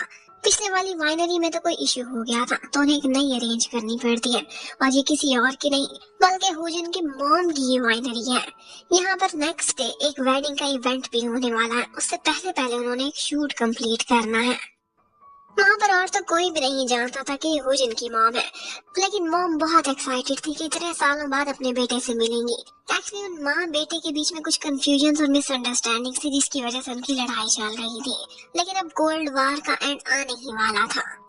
अब जैसे ही शूट ओवर होने वाला था तो उसी समय वो लोग वहाँ पर कुछ फोटोज देख रहे थे और इसी में ही वो होजन के अंकल की फोटो देख लेती है और चामुही को लिंक्स डॉट्स कनेक्ट करते करते पता चल जाता है कि कोई और नहीं बल्कि होजन की मॉम है। वो तो बहुत खुश हो गई थी और उनसे कहती है कि क्या आप अपने बेटे से मिली हैं अभी तक? हमने मिलते हुए नहीं देखा आप दोनों को। और उसकी मॉम कहती है कि वो बहुत बिजी होगा। इतने में वो अपने एयरपॉड्स उतार कर उनको दे देती है और कहती है कि इस कैमरा में देखिए वो आपको देख रहा है। वो दोनों हेलो हाय करते हैं सबके सामने बहुत ऑकवर्ड सा। और उसके बाद होजन आता है और सारा का सारा गुस्सा चामुही पर निकालता है। वो बोलती है कि मुझे क्या पता था कि माँ बेटे की लड़ाई है। अब जो भी है जैसा भी है तुम्हें अपनी मम्मा से मिलना होगा, उन्होंने तुम्हारे लिए खाना बनाया है। लेकिन वो कहता है कि तुम भी मेरे साथ चलोगी और खाओ उनका खाना। उनको कभी खाना नहीं बनाना आता, सिर्फ अकेले मैं ही क्यों ये टॉर्चर सहूं, तुम भी वो खाना खाओगी। और इसके साथ ही वो वहाँ पर एक इटालियन मैन को जाते हुए देखती है जो कि काफी हैंडसम सा कहने लगती है कि इसी की तो कल शादी है यहाँ पर, ये अंदर क्यों जा रहा है। वो लोग अंदर जाकर देखते हैं तो उसकी मॉम के साथ ही खड़ा हुआ था। उसकी मॉम का थोड़ा सा हाथ जल गया था तो वो चेक कर रहा था। उसकी मॉम एक दफा रोकती है और होजन ये देखकर गुस्से में आता है और उससे लड़ाई करना स्टार्ट कर देता है। कहता है कि मेरी मॉम ने दूर रहने को कहा ना, तुम उनको हरास कर रहे हो। और बस इसी मिसअंडरस्टैंडिंग में वो दोनों एक दूसरे को काफी मारते हैं। बड़ी मुश्किल से मम्मी लड़ाई खत्म कराती है और उससे कहने लगती है कि ये तुम्हारा होने वाला डैडी है, इसी से तो मैं शादी करने वाली हूँ, हमारी कल शादी है यहाँ पर। और बस गुस्से के मारे में वो दोनों माँ बेटा एक दूसरे पर फट पड़ते हैं। दिल की वो सारी भड़ासा निकालते हैं जो कभी नहीं निकाल सके थे। उसकी मॉम कहती है तुम्हें कैसे बताती, कभी मेरी कॉल अटेंड किया तुमने? तुम्हारे अंकल को बताया था क्या? उन्होंने तुम्हें ये मैसेज नहीं कन्वे किया? लेकिन अंकल तो लगता है कोई सरप्राइज ही देने में लगे हुए थे। वेल इन दी एंड गर्मा गर्मी में उनका एक दूसरे पर काफी गुस्सा निकल जाता है और यहाँ पर चामुही जानबूझकर गिर जाती है ताकि उन्हें डिस्ट्रैक्ट कर सके और वो इससे ज्यादा न लड़े। अब ये बात होजन को भी समझ आ गई थी। वो उससे कहने लगता कि सिर्फ नाटक कर लेती गिरने का, खुद को चोट क्यों लगवाई। लेकिन वो बोलते हैं कि एटलीस्ट तुम्हारी और तुम्हारी मॉम की कोल्ड वॉर तो खत्म हुई, मेरी चोट बेकार नहीं गई। एक्चुअली उसकी मॉम उसके डैड से बहुत यंग थी, उनकी स्टूडेंट हुआ करती थी और फिर उसके बाद उनकी लव स्टोरी का एंड बहुत बुरा हुआ था। वो दोनों अलग हो गए थे, लेकिन उसकी मॉम आज भी बहुत जवान थी। अगर वो अपनी लाइफ को आगे स्टार्ट करना चाहती थी तो इसमें कोई हर्ज नहीं था। उन्हें एक बहुत ही बेहतरीन लाइफ पार्टनर मिल चुका था। लेकिन उनकी लड़ाई इस बात पर हुई थी कि होजिन ने एक बुक पब्लिश की थी और उसमें उसने अपनी मॉम और डैड की लव स्टोरी से रिलेट होकर ही एक नॉवल लिखा था और इसी पर उसकी मॉम की लड़ाई हो गई थी कि तुमने मेरी पर्सनल लाइफ को लीक कर दिया है। बाद में ठंडे दिमाग से सोचने पर दोनों को ही बहुत अफसोस हुआ था, लेकिन अब उनके बीच बात करने का लिंक खत्म हो चुका था। अब फाइनली उनकी सुलह हो ही जाती है। ये देखकर चामुही और उसका होने वाला डैड बहुत खुश होते हैं और फिर नेक्स्ट डे वेडिंग सेरेमनी थी जो कि सारे लोग ही अटेंड कर रहे थे। वो जिनको यहाँ पर चामुही बहुत प्यारी लग रही थी। वो चाहता था कि हमेशा यही रहा करे और इसकी लाइफ के सारे ड्रामास खत्म हो जाए और इसके लिए डोरामी ने ये शर्त रखी थी कि वो उनकी लाइफ से चला जाए। वो फैसला करता है कि अब वो चामुही से अपना फासला ही रखेगा, इसीलिए वो जाता है और वाइनरी से एक वाइन उठा लेता है। उसकी मॉम कहने लगती कि इतनी स्ट्रॉन्ग क्यों पी रहे हो, क्या हुआ, क्या उस एक्ट्रेस ने तुम्हारा दिल तो नहीं तोड़ दिया। लेकिन वो कहने लगता नहीं, ऐसी भी कोई बात नहीं। फिर उसकी मॉम कहती है कि तुम बचपन से ही ऐसे हो, ताइक्वांडो सीखने जाते थे, बड़ी बड़ी चोटें लगती नहीं, लेकिन ऊपर से कह देते थे कि दर्द नहीं हो रही, तुम बिल्कुल नहीं बदले। पेन तो वाकई आज होजन को भी हो रही थी, जबकि उधर चामुही को तो एक ही चुल लगी हुई थी और वो ये थी कि उसकी इटालियन गर्लफ्रेंड का पता चल जाए। अब वो देख रही होती थी इसके फोन पर इटालियन में मैसेज आया है, पढ़ने की कोशिश कर रही थी कि पकड़ी जाती है। वो बहुत बुरी चोर थी। इतने में होजन उसे छोड़ने का फैसला कर ही चुका था, दिल पर पत्थर रखकर। उससे कहने लगता कि मैं चाहता हूँ कि तुम अपनी लाइफ की वो सारी ग्लोरी देखो कि जिसका तुमने सपना देखा था। उसे पता था कि अगर इसके अंदर डोरामी रही तो सक्सेसफुल नहीं रह पाएगी और इसकी बीमारी एक ना एक दिन दुनिया के सामने जरूर आएगी। वो चाहता था कि इसके अंदर की डोरामी चली जाए, तो इसीलिए उसे अलविदा कह देता है और वहाँ से चला जाता है। और फिर उसके बाद शूट का वो दिन आता है जो कि हमें कहानी के बिल्कुल स्टार्ट में दिखाया गया था। आज उनका लास्ट डे था और यहाँ पर फाइनली कुरोसावा को अब हमारी हीरोइन से प्यार हो ही चुका था और वो सबके सामने अपने वादे के अकॉर्डिंग उससे अपने प्यार का इजहार भी करता है। और ये बात जैसे ही पता चलती है चामुही एकदम चौंक जाती है और होजन उसके साथ कनेक्टेड था, उससे कहने लगती कि मैं इसे क्या जवाब दूं, तुम बोलो ना, तुम्हें तो मेरा पता है ना। वो बिल्कुल प्रोफेशनल स्टाइल में उससे कहने लगता है कि तुम्हारा जो मन करता है इसे जवाब दो, मैं उसे ट्रांसलेट कर दूंगा। और बस ये सुनते ही बेचारी चामुही का दिल बहुत बुरी तरह से टूट गया था। वो कहने लगती है तुम्हारी जरूरत नहीं और फिर इंग्लिश भाषा में उसे जवाब देने लगती है कि तुम्हारे साथ काम करके मुझे बहुत खुशी हुई, thank you so much for everything and I have the same feelings for you. Well अब भोजन को तो लगता था कि जैसे सांप ही सूंघ गया है। सारे लोग वहाँ से उठकर चले जाते हैं, लेकिन वो अभी भी स्टूडियो में बैठा हुआ था। लेकिन एक उनका क्रू मेंबर था जो उन दोनों की केमिस्ट्री को बहुत अच्छे से पहचानता था, आज भी उनकी नजरों में देखकर समझ चुका था, उसने अधिक चाल चल दी थी। सबके जाने के बाद होजन का जो भी रिस्पॉन्स था वो कैमरे में कैप्चर कर लेता है, जबकि उधर कुरोसावा को उसकी मैनेजर कहने लगती है कि इसका मतलब है चामुही ने फाइनली आपको लाइक कर ही लिया शो के एंड तक। लेकिन वो कहने लगता है कि नहीं, मैं तो बहुत पहले ही रिजेक्ट हो चुका हूँ। लेकिन लगता है कि उसे आज रिजेक्शन मिली है। कुरोसावा काफी स्मार्ट था, उसकी आंखों में पड़ चुका था कि उसे जवाब देते हुए वो खुश से ज्यादा दुखी दिखाई दे रही थी और इंटरप्रेटर मिस्टर उसके काफी करीब है, ये भी बात वो जानता था। वेल अब शो के बाद कुरोसावा ने उसे टिकट्स दिए थे और वो दोनों इकट्ठे ओपेरा देखने के लिए जाते हैं वीआईपी सीट्स पर। लेकिन यहीं पर उसे कुछ याद आता है, वो एकदम बाहर जाती है और यहाँ पर उसे कुरोसावा की मैनेजर मिलती है जो उसकी हील्स देखकर कहने लगती है कि उस दिन जब हम डिनर कर रहे थे तो आपको पता ही होगा कि हमने होजन के साथ उसकी गर्लफ्रेंड को देखा था, उसकी हील्स बिल्कुल आप जैसी थी। अब ये सुनते ही उसे एकदम समझ आने लगती है कि उसकी गर्लफ्रेंड कोई और नहीं बल्कि डोरामी ही थी। ये हील्स मेरे पास है, ये लिमिटेड एडिशन है। वो इसी शौक में खड़ी हुई थी कि इतने में उसका क्रू मेंबर उसे एक फुटेज भेजता है और साथ ही साथ ये भी मैसेज करता है कि सारा समय जो भी आप बोलती थी आपकी आवाज के साथ साथ आपके एक्सप्रेशंस भी होजन की स्क्रीन पर चलते थे। इसीलिए मैंने सोचा कि अगर वो आपको देख सकता है तो आपको भी अधिकार है कि आप उसके एक्सप्रेशंस देखें। आपकी और उसकी लव स्टोरी एंड होने के बाद वो कितना रो रहा था। अब बेचारे के ऊपर इतना बड़ा इमोशनल धमाका हुआ था, रिस्पॉन्स तो मिलेगा ना। इसके साथ ही उसे बचपन से लेकर अब तक की सारी यादें आने लगती हैं। वही डोरामी जो हमेशा उससे बातें किया करती थी, आज उसके सामने फिर से वो सारी यादें रख देती है जो उसने डोरामी बनकर जी थी। उसे वो सारे लम्हे याद आ जाते कि किस तरह से डोरामी ने सारा टाइम होजिन के साथ गुजारा था और उसकी कोई और गर्लफ्रेंड नहीं थी। और साथ ही साथ ये बात भी डोरामी ने उसके लिए ये शर्त रखी थी कि इसकी लाइफ से चले जाओ, तभी मैं इसकी जान छोड़ूंगी, वरना ये सारी जिंदगी इसी बीमारी से खेलती रहेगी। अब ये सारा कुछ पता चलने के बाद वो बेचारी बहुत रोती है और बहुत सैड दिखाई देती है। अब उसके बाद जैसे ही वो वहाँ से जाने वाली थी तो होजिन उसे मिलने के लिए आता। यहाँ पर शामुही उसे साफ साफ कह देती कि मुझे सब पता चल गया है, वो सारे लम्हे जो तुमने डोरामी के साथ बिताए थे। होजिन हैरान था कि उसने बोला था ये सारी मेमोरी क्लियर करके जाएगी, लेकिन आगे से शामुही कहने लगती कैसे क्लियर कर देती, इन मेमोरीज में तो तुम जीते हो। अब इसके साथ ही होजिन उसे किस कर लेता और ये भी कहता कि अब डर कर भाग कर ना तुम्हें जीने दूंगा ना खुद जीऊंगा। यही टाइम है कि हम अपने इमोशंस को अंडरस्टैंड करें। वेल अब फाइनली शामुही और होजिन एक हो ही चुके थे, लेकिन हमेशा शामुही का यही डर था कि जो भी अच्छी चीजों से मिलती है उसके बाद वो खो जाती है और कहीं वो दोनों भी अलग ना हो जाए। लेकिन यहाँ पर होजिन उससे कहने लगता कि अगर होना है अलग तो हो जाएंगे, लेकिन कल की परवाह नहीं करेंगे, हम सिर्फ प्रेजेंट में जिएंगे और प्रेजेंट यही है कि मैं तुम्हारा हूँ और तुम मेरी।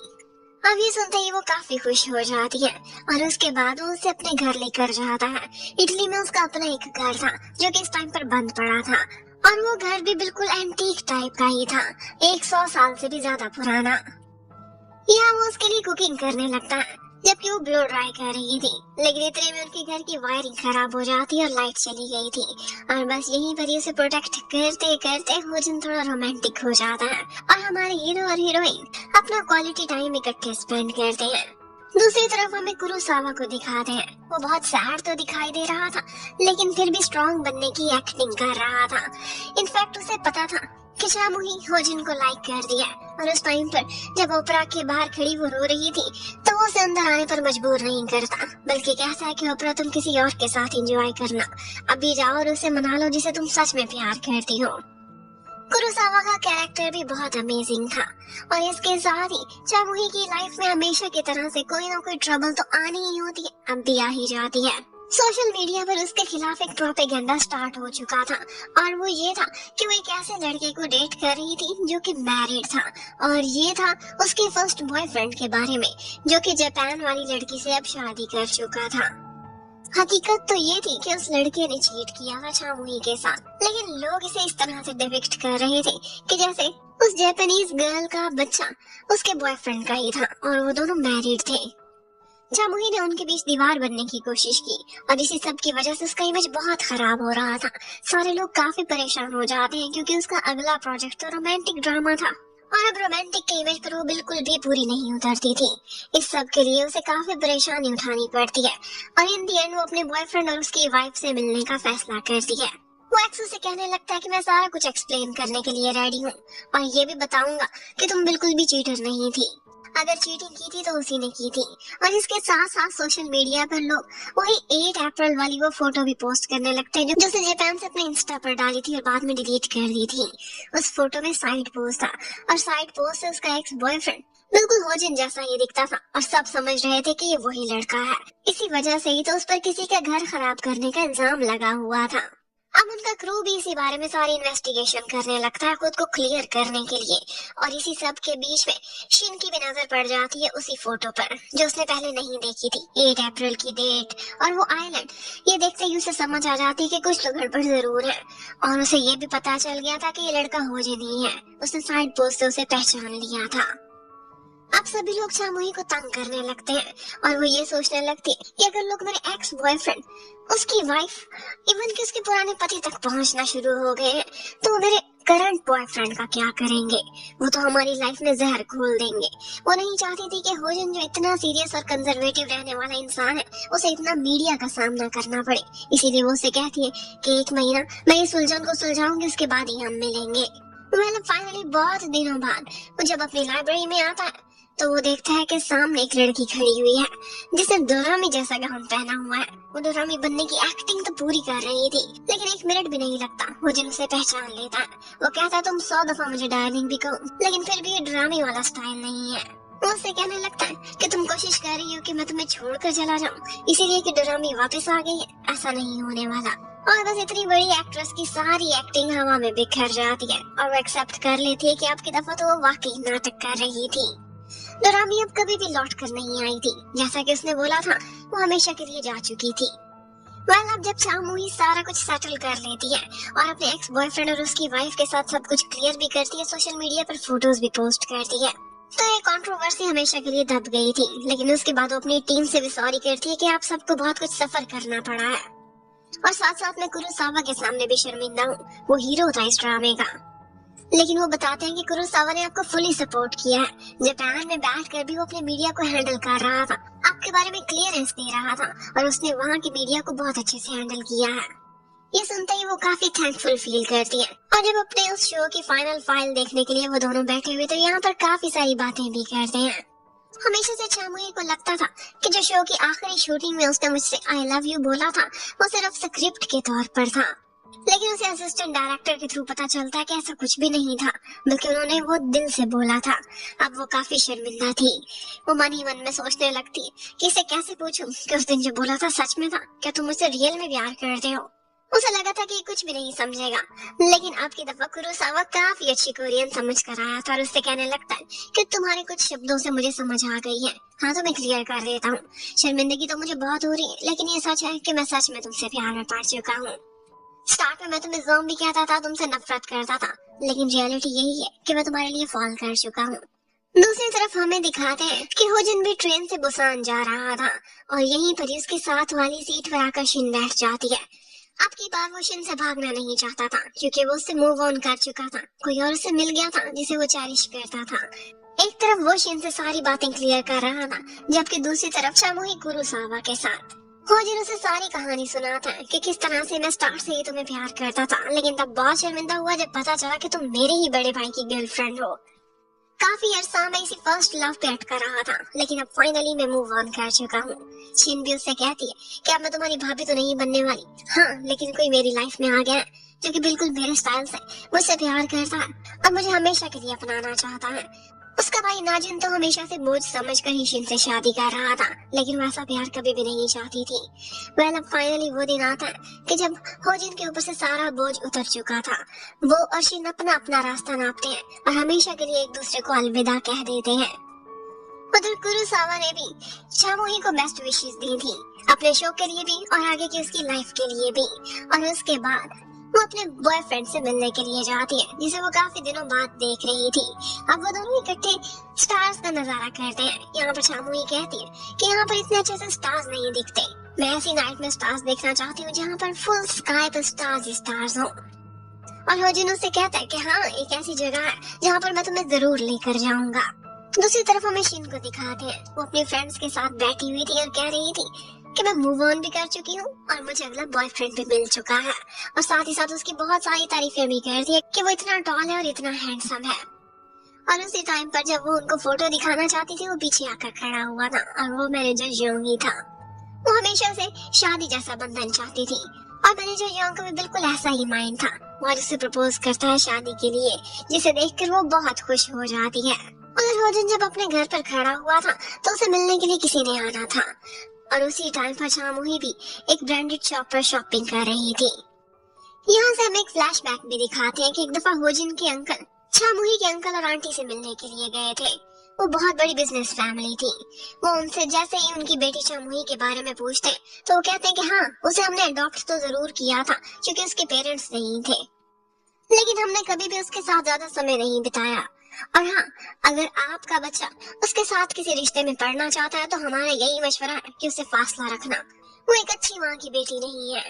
ये सुनते ही अंकल को काफी गुस्सा आ जाता है। अब होजिन से एक दफा चामुही के अंकल मिलने के लिए आते हैं और उसे कहने लगते हैं कि क्या तुम्हें सारा कुछ पता है उसके बारे में।